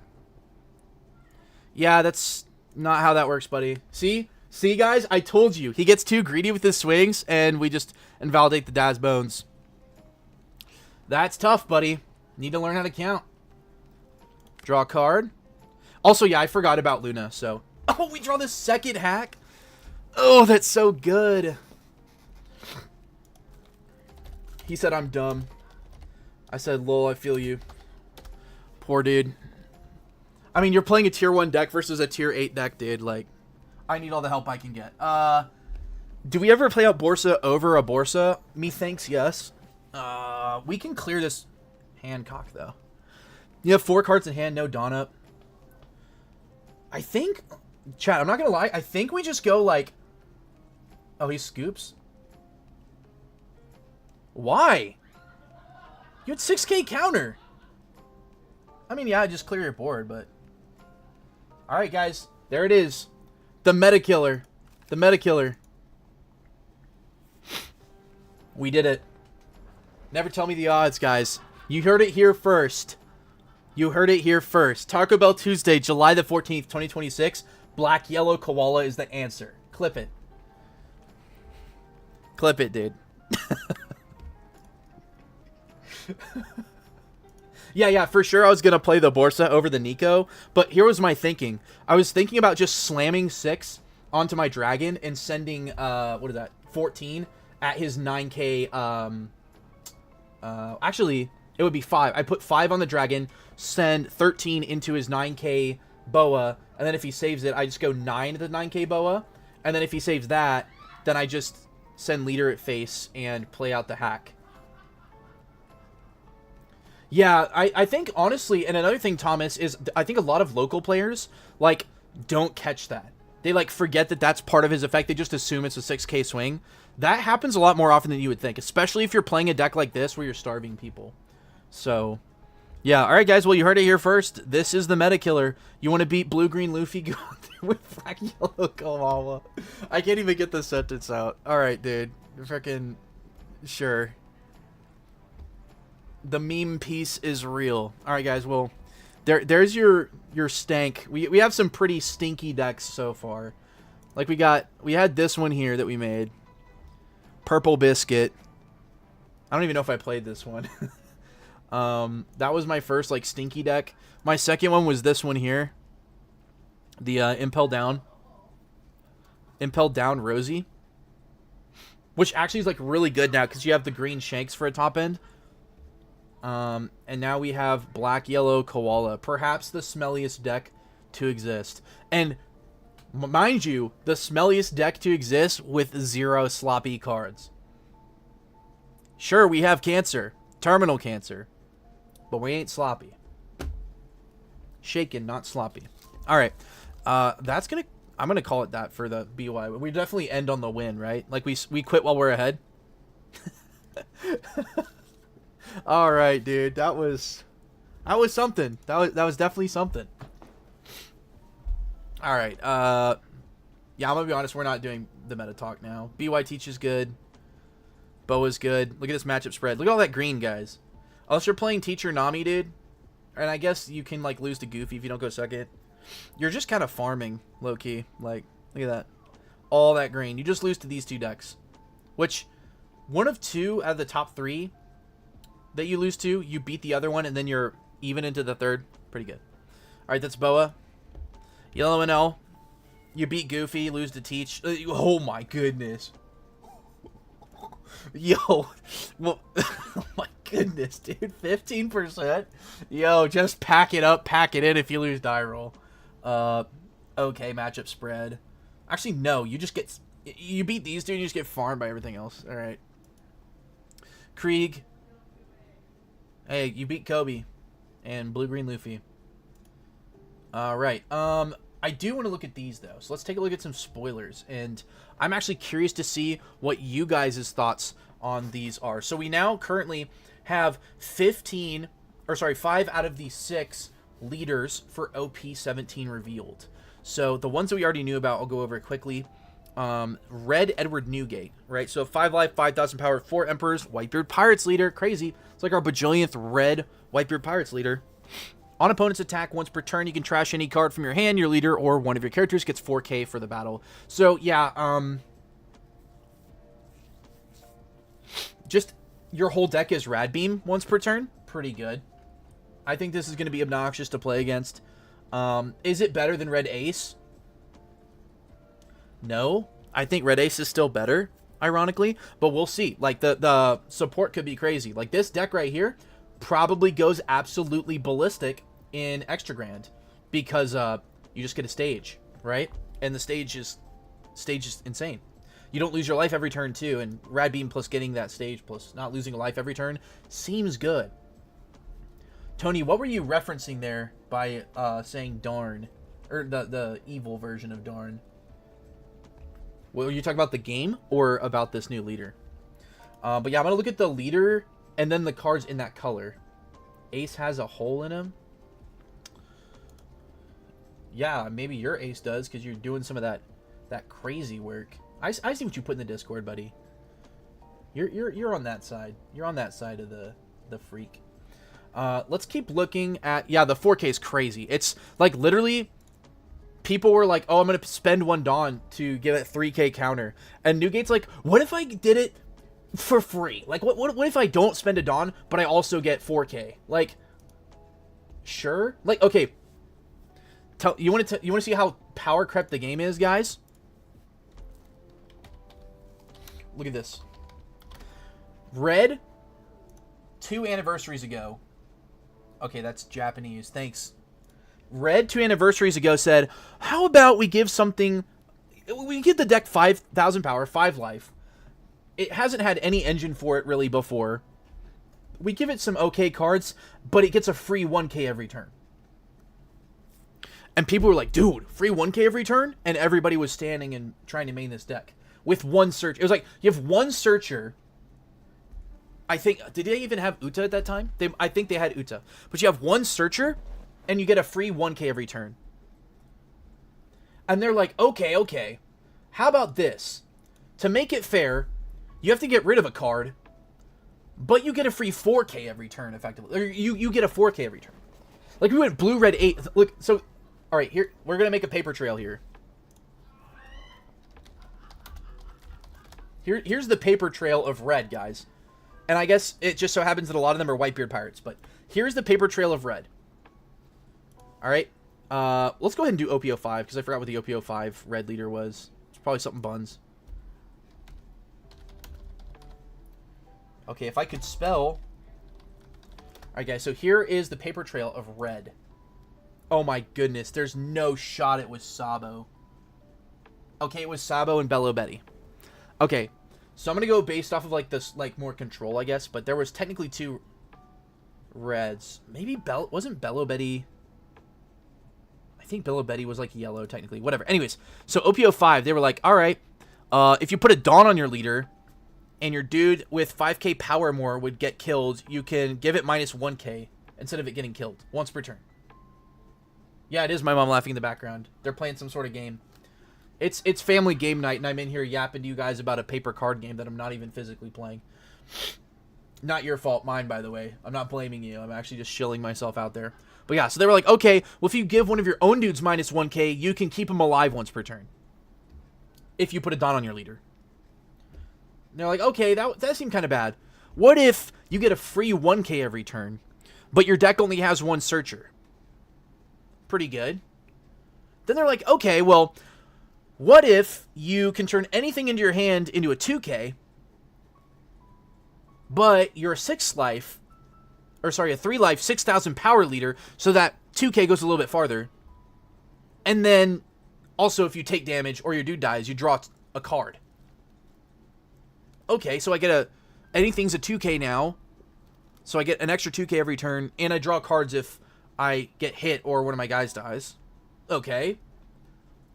And then they were like, nah, what if it was just a 4k, no drawbacks?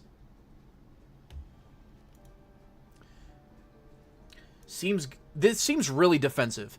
I just don't know how it's going to work with red, like all the red support that's already out, because all the stuff for red ace is like hyper aggressive. Like the only card for red ace that I can think of that's not hyper aggressive is like OP16 Luffy. This 4-cost red Luffy.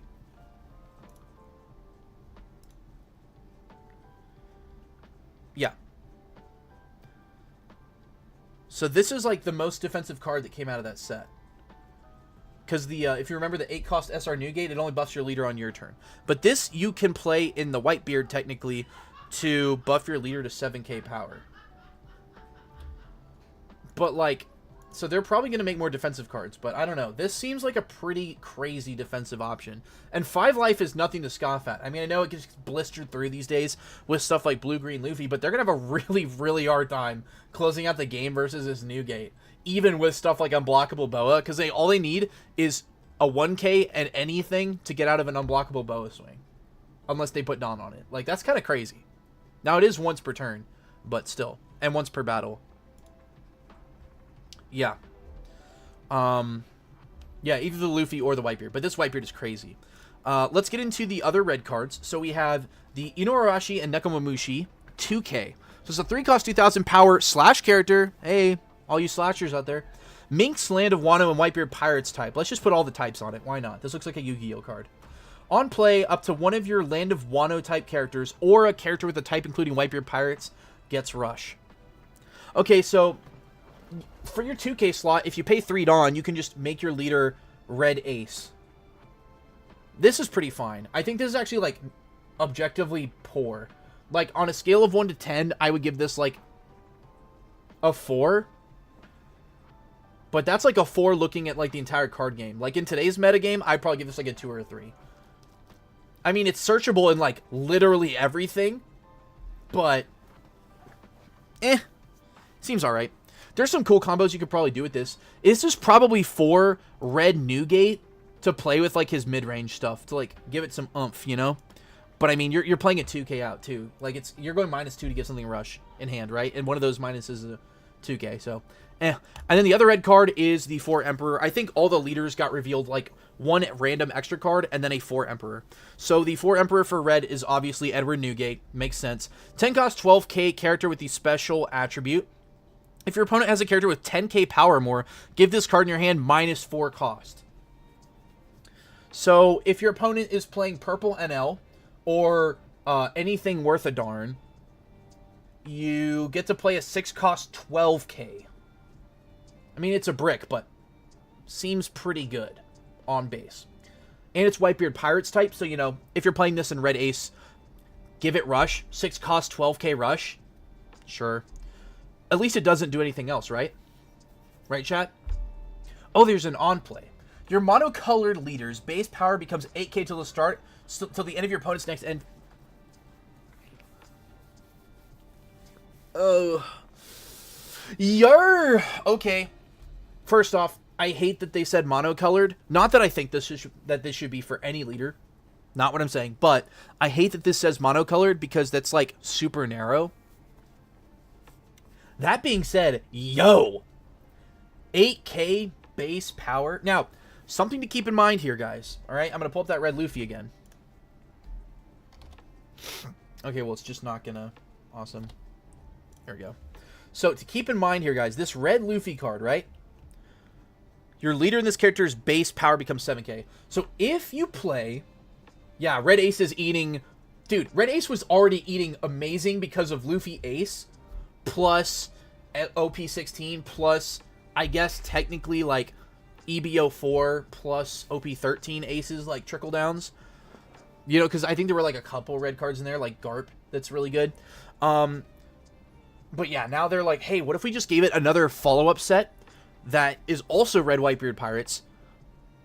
Oh yeah, and it's an anniversary set, so all the cards are going to be dumb, right?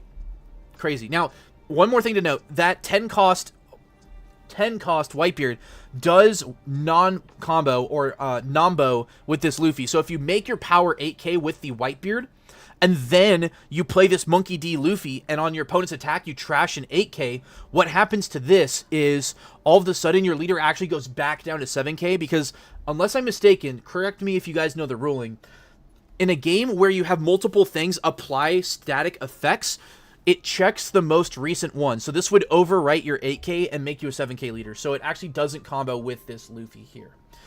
Just something to keep in mind, I'm pretty sure. Again, I'll double check with you guys and follow up in a post in a little while. I don't have time tonight.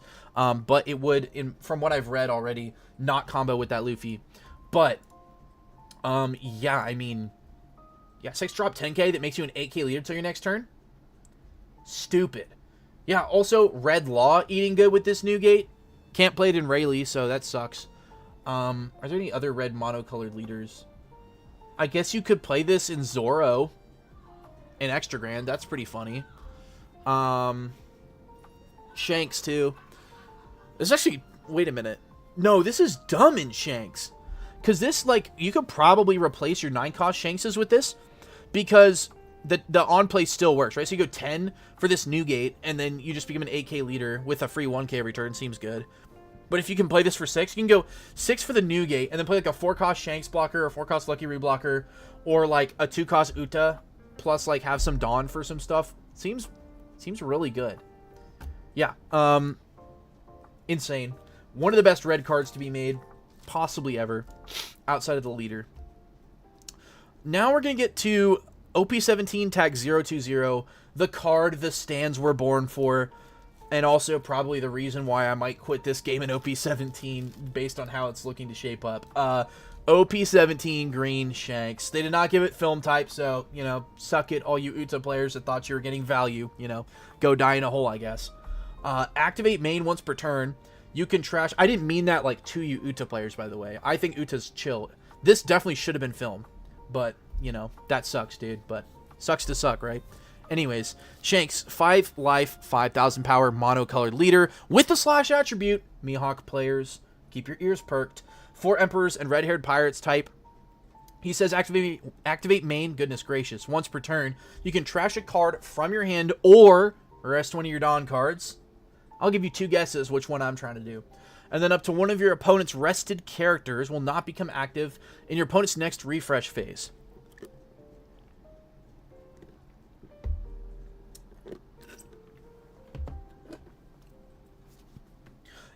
Yeah, what?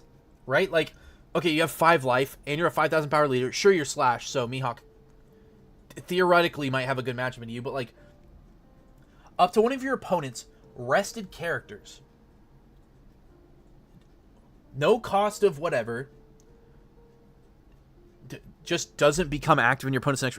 So you just keep anything frozen if you leave a Dawn up or have cards in hand indefinitely. Seems really freaking good, man. Seems really good. The fact that this deck also, like, you don't even need to play on curve, too. Like, ideally, you want to go second because of a card we're about to talk about, but you don't need to play on curve because you can trash a card from hand if you tap out. Or you can just rest a Dawn if, you know, whatever. This is insane. This card is like, I read this and I was like, why did we see Green Bonnie, a deck that many people don't like to play against, right? Like, I'm sure all the Bonnie stands out there, all 5 of you are like, yay, I love Bonnie. Nobody else does, dude, respectfully. Like, that deck sucks to play against. It is so cancer. Marco, if you see this or you're watching, Bonnie sucks, bro. And this is just worse Bonnie. Because they're like, what if instead of removing an attack every turn for 1 Dawn, I just remove your dude for the whole game for 1 Dawn? How about that, dude? And after the next 2 cards I show you, it's literally any character. Like, you just, anything you play on curve has the potential to never be a threat ever again until they kill it. Or don't, right? Like, it's insane. Anyways, before I yap too much more about Shanks, let's look at why this card's such a problem. Also, he has 3 cards revealed, so we'll look at this one right here, his Emperor last, because you'll see. All right, we have Bonk Punch Monster, 4 cost, 3,000 power, 1k counter, Animal Red-Haired Pirates blocker. This used to be 2 cards in OP09. Now it's just 1, Bonk Punch and Monster. This is a strike character. Blocker, so after your opponent declares an attack, you can rest this to make it... Everybody knows blocker does. On play, KO up to one of your opponent's rested characters, the cost of 6 or less. So if you played anything on curve, and Shanks decided they didn't like it, well, you better not swing again, because this Bonk Punch and Monster is deleting it. What's up, Benji? Good to see you, brother. Good to see you. We're talking about OP17. You missed a crazy little cook sesh that we had earlier with... Here, I'll just show you the deck. Yeah, there you go. Yeah, click back and watch it at some point if you got the time, bro. BY Koala with some Landawano. It's pretty funny. Also, we beat Blue-Green Luffy, so this deck is confirmed the answer to the meta. That's how that works. Alright, but yeah. So, yeah, pretty good. Now, granted, it's a 3K, so this gets deleted by stuff like L4 or anything that removes small body power-wise. But 4 cost is nothing to joke about, right, in this game. 4 cost is kind of like a big deal. And then on play... Oh, it's on play. Sorry, not on block, because, right, on block would be too fair. So, the second you play this, you just kill a 6 cost or less that's rested. Yeah. Sure, dude. Yeah, because we needed better 4-drops. And now we have this for 1 Dawn more. So this is a ranged attribute character, so you can't search it with Perona, thank goodness. But yeah, this is crazy, guys. 5 cost, 6,000 power character with 1k counter. Decent stats, right? On play, draw a card. Okay, so it replaces itself in hand. Pretty crazy. Like really, really good. And rest up to one of your opponent's characters with a cost of 8 or less. Oh! Of course, it needed something to make it really good because it's green. Like, at least now, it's like a really decent card, right? Like, now you for sure play it in... Wait, what does that say at the bottom there? End of your turn. Set up to one of your characters with a type including Red-Haired Pirates as active.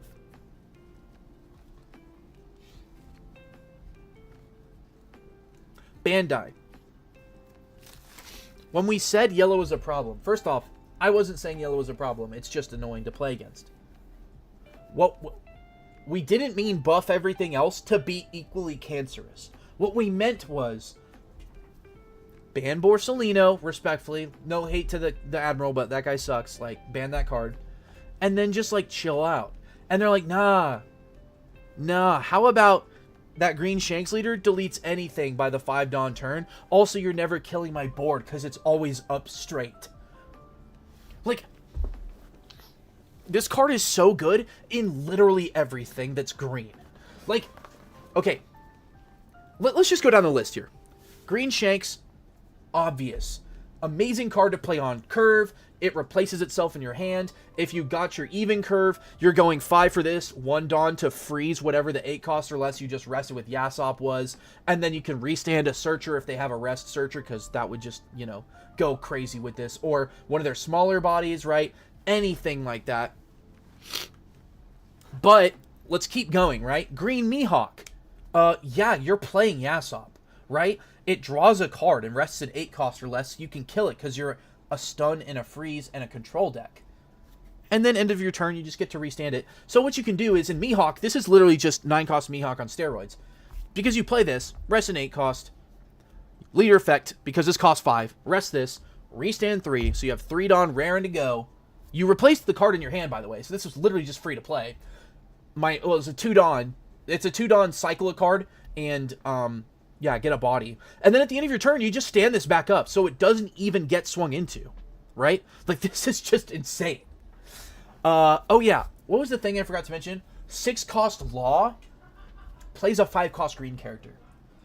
So you're telling me we took a look at a green / leader. So keep in mind, we already have a green / leader that abuses things like Perona and the Supernova's engine. We took a green / leader that's probably going to get, if this and the other card are any indication, insane support. We took a green / leader and said, hey, you can return your Perona to your hand by playing a 6 cost 6k blocker Law, and then play a 5 cost Yasop out. So you're already card neutral. The Yasop will draw you cards, so now you're card +1, and you rest an 8 cost or less, and you stand the Yasop back up at the end of your turn, so it doesn't even get killed.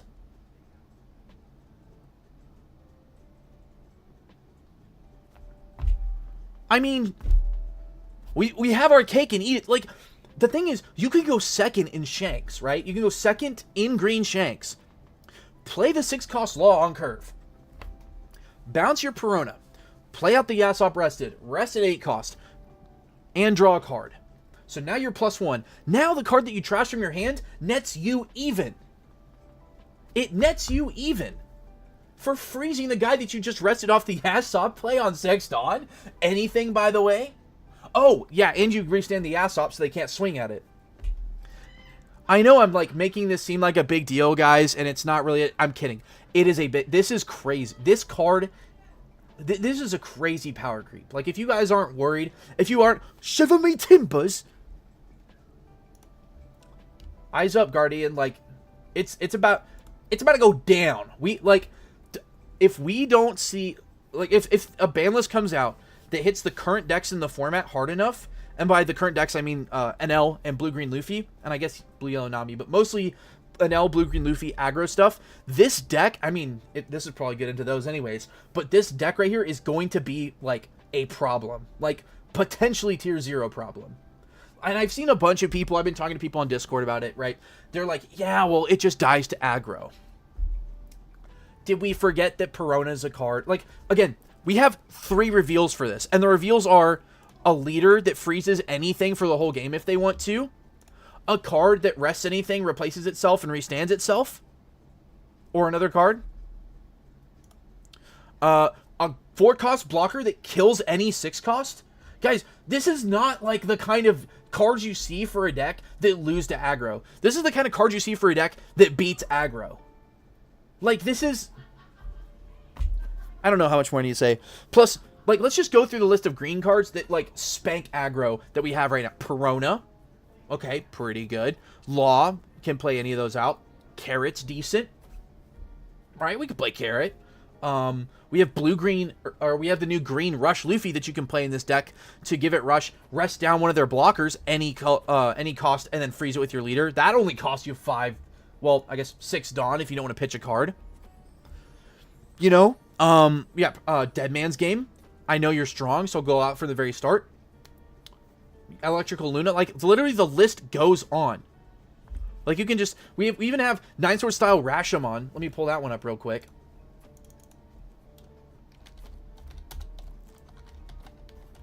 This is a card that I think a lot more people need to be playing, actually. Rest 2 of your Dawn cards, kill up to 2 of your opponent's rested characters with the base cost of 4 or less. So if your Shanks keeps one guy frozen, and then they have to swing another one, you just kill 2 of them for 3 Dawn.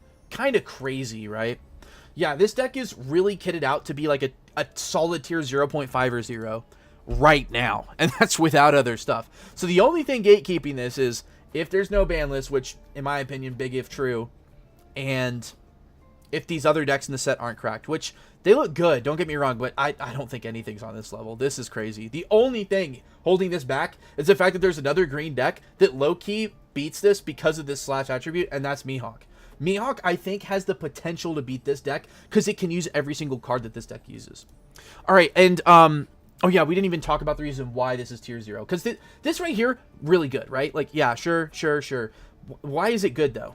Because they printed this frickin' card. 10 cost 12k, Rush, Brick, Shanks, 4 Emperors, Red-Haired Pirates, on play, restand 2, turn your entire opponent's board sideways, dude. Like, what are we doing? 10, 12, 8, 10, 12 Rush that gives you 2 back, so 8, 12 Rush. Use one of those Dawn to freeze one of the cards you just turned sideways. Nice new gate blocker, idiot. Now it's sideways and frozen forever. Nice Marshall D Teach blocker, idiot. Now it's sideways, frozen forever. Nice fill in the blank, idiot. Now it's sideways, frozen forever. And it says Rush, so I can just kill your rested guys because I froze your whole board, or rested your whole board. That's insane. This card's insane, guys. Oh yeah, and it's Slash, so you can search it in Mihawk because Mihawk needed more crazy cards. Yeah, okay, so this is why I think Mihawk might actually keep Shanks from being tier 0. It's just going to be Mihawk and Shanks meta. Because in Mihawk, you play this out for 10. So you have a 10-12 Rush. You get 2 Dawn back. Pretty good. Leader. Restand. Let's say one of those Dawn. Get 3 Dawn back. Now you have 4 Dawn. And the only thing you can't do is play characters. So you can just go this plus Luna. Dude, what? And you have a Dawn left over? What are we talking about? What about blue-purple Luffy? What about blue-purple Luffy? What about blue-purple Luffy? Like, not diss to the leader, but unless they unban the Katakuri Big Mom combo, that deck, there's no way it keeps up with this. Like, even with all the cards that it has right now, like the Roger promo and the Mr. 3s and stuff, like, they're just going to do the same thing you're trying to do in blue-purple Luffy. The only difference is their engine is entirely built around it. And, oh yeah, they have 2 extra life over you and only 1k less power.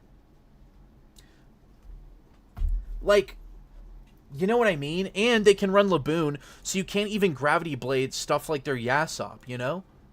It's just, yeah. Anyways, I'm going to stop talking about green before I get an aneurysm. But, yeah, I think this is going to be the deck to beat, low-key. Unless, this, I think, might have the potential, depending on what they release for it. Red Silver's Rayleigh? Okay, now we're trolling. Are you just Googling leaders? Red Silver's Rayleigh hasn't done anything since Red Silver's Rayleigh was revealed, low-key. Like, it was good in 12 until PRB2 hit, and then it's just like... Because right after 12 was 13, and 13 was like literally 2.5 decks, and that was it. Alright, guys, now to my favorite color. Purple. We got a purple Kaido. Those of y'all who thought that we were getting a new purple Kaido because of, what's it called? Oh, yeah, because they printed a bunch of Animal Kingdom stuff. You called it. Yeah, so let's see what this guy does.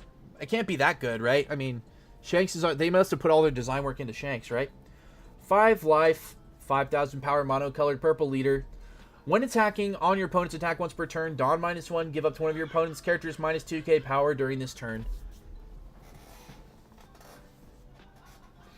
I mean,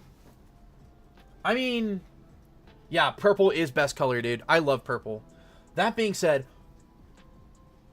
ooh, this is good. Like, not Shanks good. I mean, okay, potentially Shanks good, but not because the leader's broken.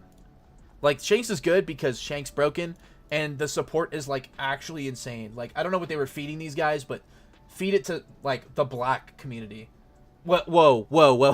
What I meant to say was feed it to the guys designing black cards. Like the community of people designing black cards.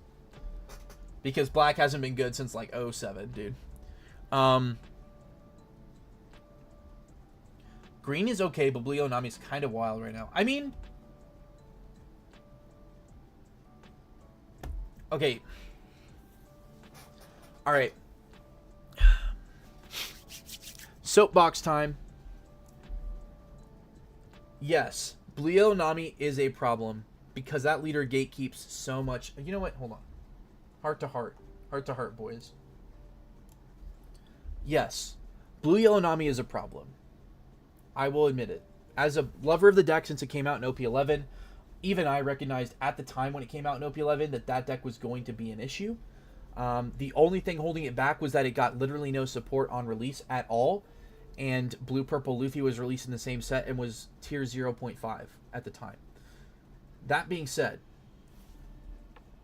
I think all of the leaders pretty much that have been revealed here, at least off of what the cards look like they're designed to do, beat Blue Yellow Nami in their card design, with the exception of possibly Yellow Linlin. And on top of that, we already have Black Yellow Teach beating it. I don't think Blue Yellow Nami is going to be that big of an issue moving forward if the game is doing what they did in OP13, right? Because in OP13, what they did was they said, all right, here's a bunch of new leaders. 2 of them are going to define the format, and the one leader we released in the set before is going to be able to almost keep up, and that is going to be your meta. You can play Roger if you want and hot roll, and you can maybe play Red Black Sabo and have a chance. But that's it. I think Blue Yellow Nami, as good as it is maybe on the level of this Shanks. Maybe. Again, we don't really know any of the new yellow support other than this one card, which we'll get to here in a second. But if it's not like generic, which, I mean, this card is generic, but I don't think Nami's ever playing this over a Newgate. Well, I mean, I guess it could now, because Newgate literally just doesn't matter thanks to this deck. But, hold on, let me transition back. Yeah, thanks to Shanks, I don't think that a Newgate blocker matters. But, also, I will answer your question here in a second, Tony. Let me finish my little soapbox. That being said, I know everybody hates Blue Yellow Nami. They're sick of it. I played the leader when it was bad, so for me it was refreshing that it was good, but even I can admit I don't enjoy personally playing the deck because it is a deck that makes people unhappy playing against it, and I like playing the game and enjoying playing the game. Even though I play Black Yellow Teach, which sounds hypocritical because that deck is low-key miserable to play against, you know, I think it's going to be fine. And all you Blue Yellow Nami players are going to be, or all of you Blue Yellow Nami haters are going to be eating good in OP17. Assuming they don't hit anything on the ban list. Yeah, that's my soapbox. Now, Tony, as for my favorite of all time, it might have to be 09. I'm not gonna lie. So I'm a big sucker for this style, the selfie style. Like, as much as I'm going to hate this deck, because I don't think I want to build this, it's going to be super expensive. As much as I want to hate this, or I'm going to hate this deck, I love this card, like, design. I love the selfies. Like, out of my top 3 leader alts, 2 of them are OP09 Purple Black Luffy and OP09 Black Teach. Also one of my favorite decks of all, 2 of my favorite decks of all time. I really liked 09. 09 was fun. It was a fun power jump that gave a ton of really good support to random stuff, like, generically. There was a really, like, in my opinion, diverse format when 09 came out. I mean, it brought us stuff like Purple Yellow Robin. It brought us stuff like Purple Black Luffy, Blue Buggy, Red Shanks, Teach. What was the other one that I can't think of? Lim, right? Like, there was just a lot of cool stuff. Yeah, Buggy. Dude, Buggy, when he came out, was kind of scary. Like, he didn't have Shoe Buggy, but once the Shoe Buggy got dropped, dude, Buggy was a menace. Yeah, also Buggy's art, all the art from 09 goes crazy. But I'm a big sucker for these selfie arts here. And so, for me, this one is, like, the most sus. But I don't hate it because it is her character, but it is sus. There's always, like, one loser from the selfie arts. Don't believe me? Look at the Lim card. That card is low-key hideous. Sorry, Lim players. But yeah, I think 09 is probably my favorite set ever. If you're asking me favorite set, it is 09. Now, Thomas, they're not going to print a 3rd mono blue Buggy, bro. No. Oh, you know what sucks, dude? You know what sucks is there's already a 4 Emperor Buggy that is blue, but they could do it. That would be hilarious. Like, all these people are like, yeah, Roxy's a back, right? Or like, some character that I don't know yet because I'm still in Wano, right? Like, dude, imagine they wait until like when they did with Emu, where they release it, like they reveal it a couple weeks before it comes out, and it is just another blue buggy for Emperors, and we have 3 mono blue buggies. That would be so freaking funny, dude. That would, honestly, I would do hats off at that point. Hats off to Bandai. That would be awesome. I would totally be down for a mono blue buggy. That would be sick.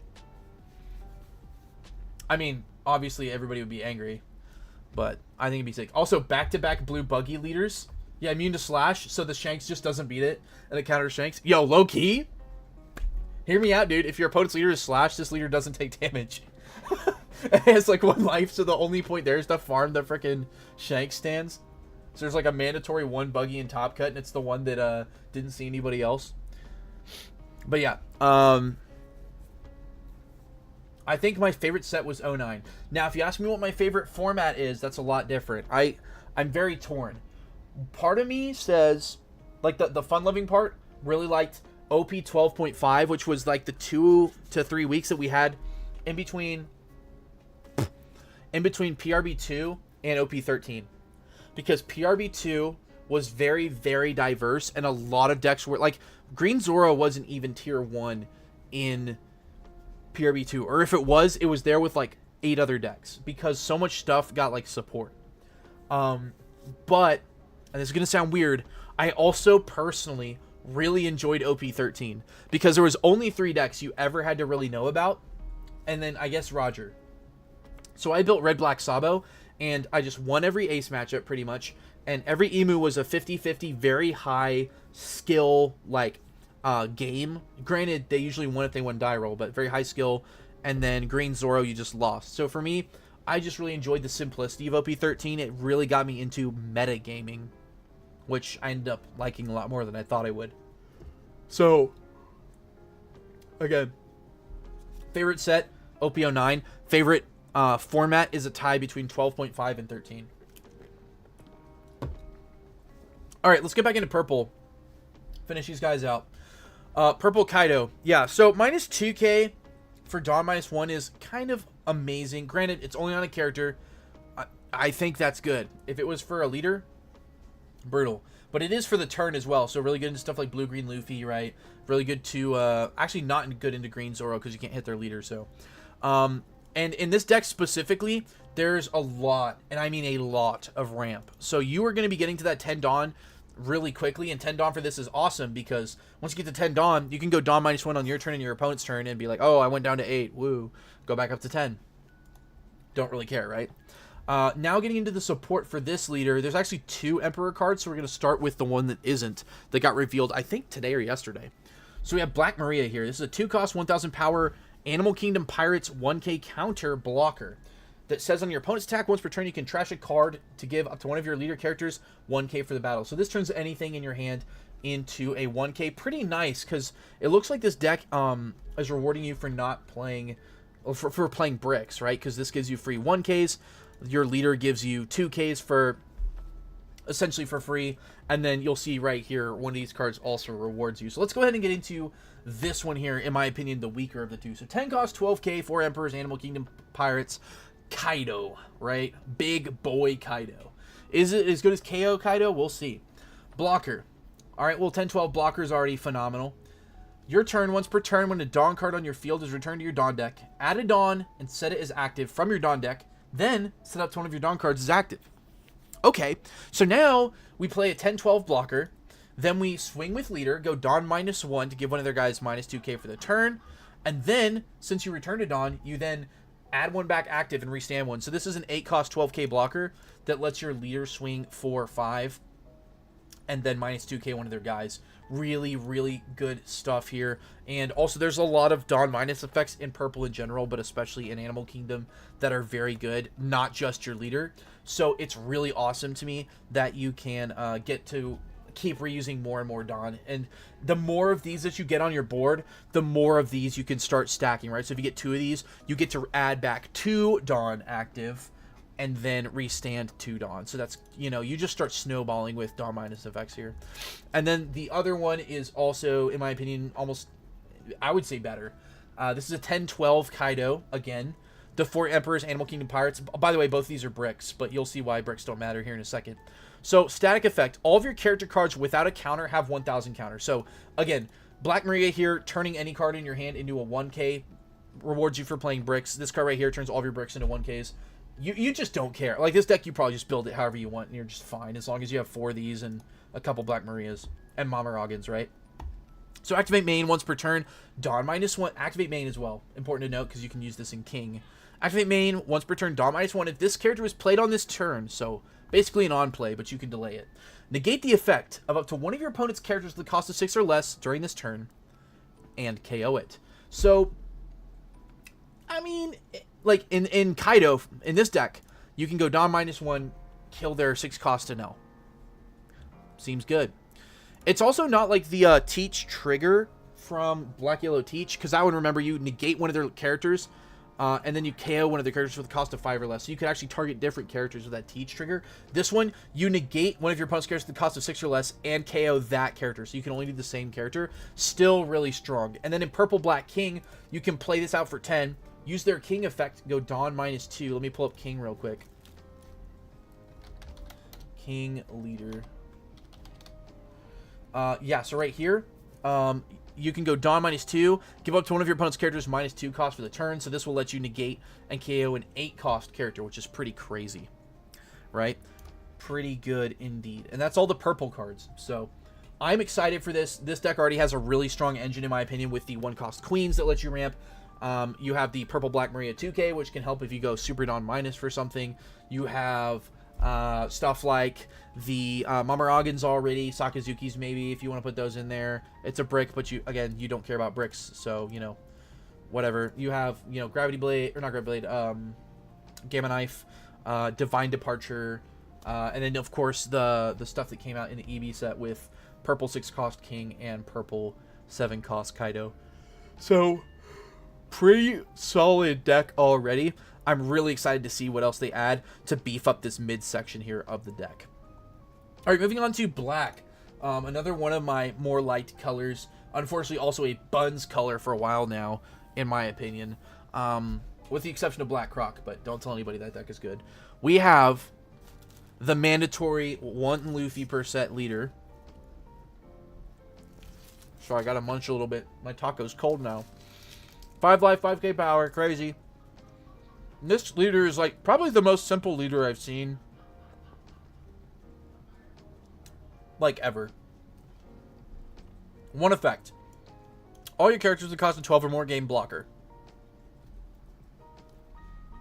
Other than that, he's just an Elbaf 4 Emperor Straw Hat Crew. So new type to the game.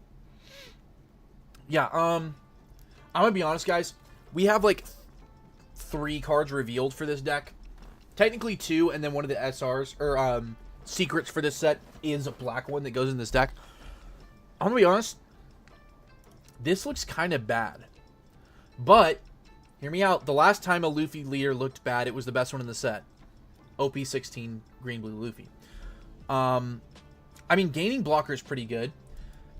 Not that amazing in a format that plays nothing on your board frickin' matters because my name is Shanks. But it could be good. But, like, all the characters have to give themselves cost. And to my knowledge, there's, like, literally 0 characters that hit 12 costs on your opponent's turn right now in the game. So, I don't know. It's like, literally, the support has to be in this set to make this decent, or it's just going to suck. But I'm fine with the Luffy leader sucking. I'm not going to lie. I'm kind of sick of Luffy's just being the best. And I love Luffy as a character. Alright, here we have an SR. This is an SR 2, cost 2k with 1k counter. It's Usopp. He's Elbaf Straw Hat. He got the beard going. Kind of like the fit. If there's a character at the cost of 12 or more, this character gains plus 3k power. So he's a 2 cost 5k, I guess. Actually, it's probably pretty good, right? Like the Yellow Searcher Yamato. Giving itself power. This is probably decent, right? Because it lets you keep using your searchers. But on play, look at the top 3, get an Elbaf card, and then trash the rest. For 2 cost, I would have preferred it dig like 4 or 5, but who knows? Maybe you like digging 4 or 5 would be broken in this deck. We'll see. And then for the other card, this is also an SR. So we have 2 SRs for black revealed, and they're both for this Elbaf Luffy deck. So we have an 8-cost, 8,000 power Brick Monkey D Luffy, Elbaf, 4 Emperor, and Straw Hat Crew typing on this bad boy. He says if there's a character with the cost of 12 or more, this character gains Rush. So he himself also not having Rush, pretty interesting. This is a leader that requires you to have 12 costs. And the first 2 cards revealed, neither of them have 12 cost. Interesting. But yeah, 8-cost, 8k Rush is like decent, I guess. I would have preferred it to be 9k for an 8k character, but let's see what else it does. Maybe that makes it better. Draw a card and play a character with the cost of 2 or less from your trash. So it's an 8-cost, 8k Rush that replaces itself in hand and lets you play out this Usopp to potentially search. Okay, so you basically draw 2 unless you whiff, right? Like you draw 2, get a 2/5 out. It seems okay, right? And it has Rush if you have a dude. It might be good.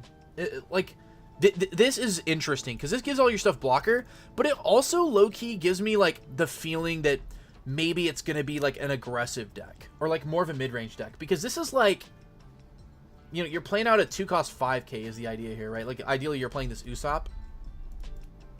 So I don't know. We'll see.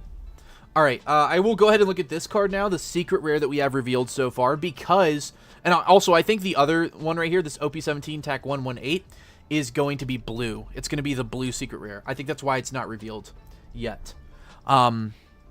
Because it goes with the blue leader. But anyways, let's go ahead and look at this card because this goes with the Luffy. So this is a 6-cost, 8,000 power giant Elbaf character. So this can be searched off the Usopp, but it is not Straw Hat Crew searchable.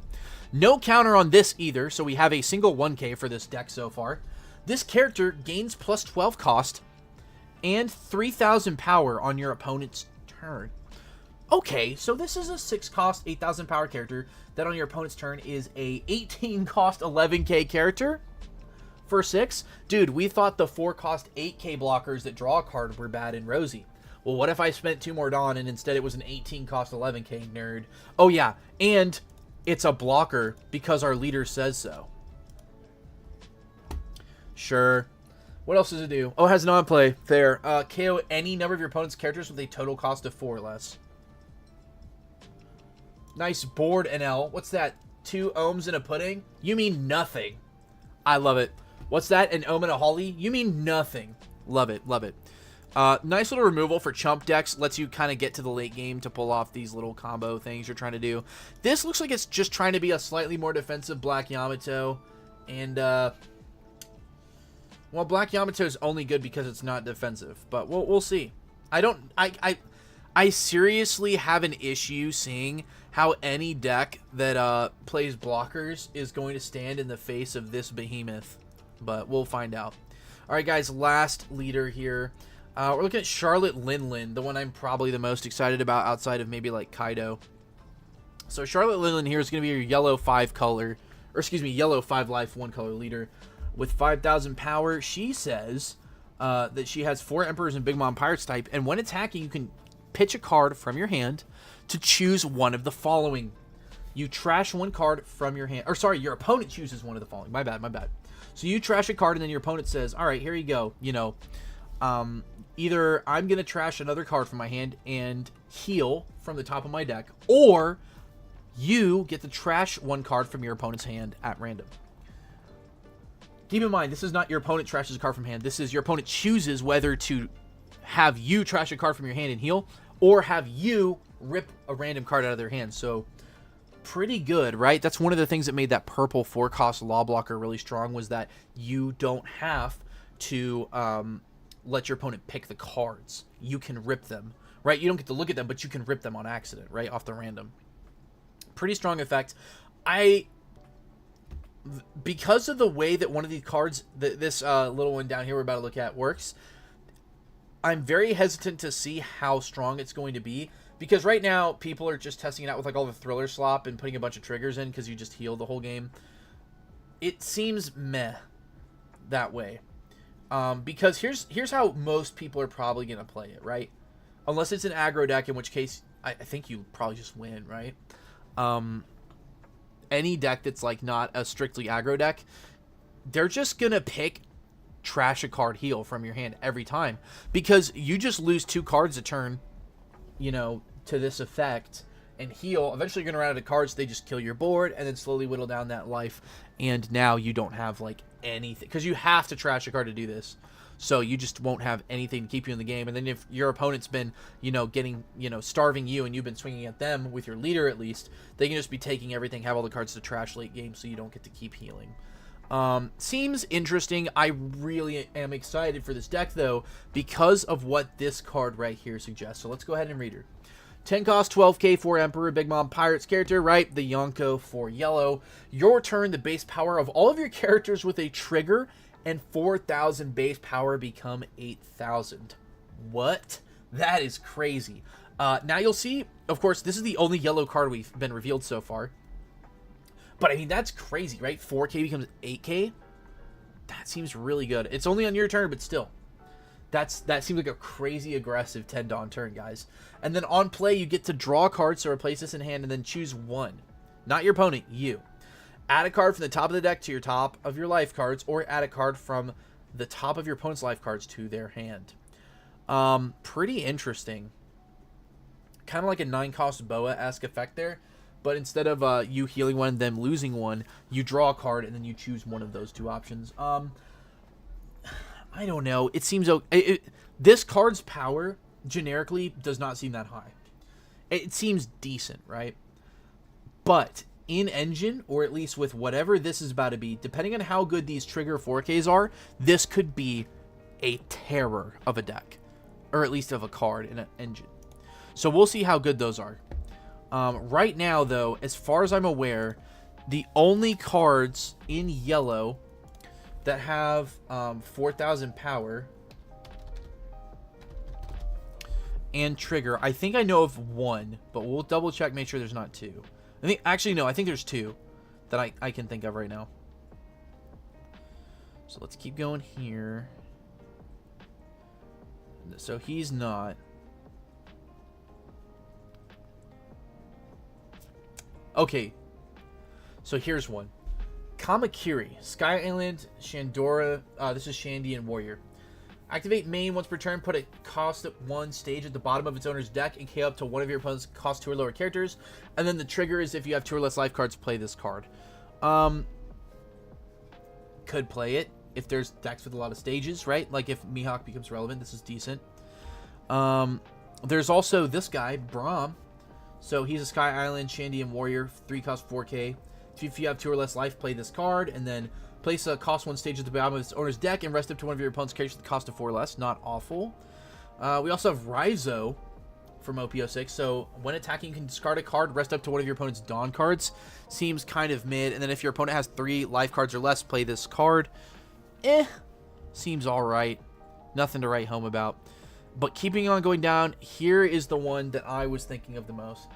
Jewelry Bonnie. So 3 cost, 4,000 power, Egghead Bonnie Pirates character with a 1k counter and a trigger. The triggers draw 2, discard 1 from your hand, so it's whatever. But Dawn times 1 on your turn. Once per turn, when your opponent loses a life, you draw 2 and discard 1 from your hand. Seems pretty good to just kind of play out on curve.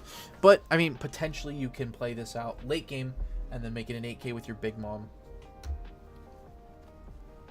This one here also isn't awful, but again, none of these are 2Ks, so you'd have to find 2Ks. But yeah, you could do this one. Trigger, you can trash a card from your hand if you have 2 or less life cards. Play this card and KO an opponent's character at the cost of 3 or less. Not awful at all right there. There's also this Karasu, which you can't play because you are not Revo. But, I mean, it would be a 3 cost 8k blocker if you just wanted to play it from your hand. There's also this Bello Betty right here, which is not that great. And Heat and Wire. If you have 2 or less life cards, play this card. On play, rest an opponent's character with a cost equal to or less than the number of your opponent's life cards. So, not that crazy strong. Keep on going down. I don't know if there's even anything else here. You got a Genbo. Trigger, draw a card. Then if you have 2 or less life cards, play this card. It's a 3 cost 4k with 1k counter. Looks like that might be it.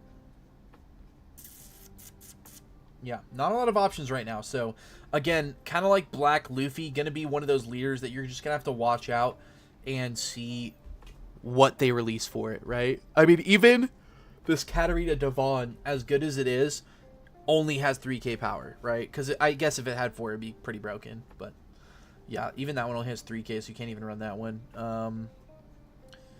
Yeah, I think that's probably about it for those. So, not too amazing, but we'll have to see the support, guys. But I'm super excited about Linlin. And then, of course, the blue leader, which should be right around in, let's see, red, green. I think blue is like before purple.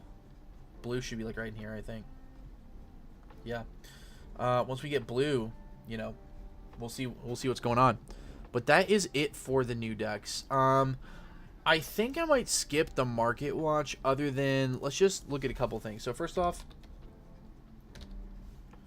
I kind of want to look at Jory Bonnie here.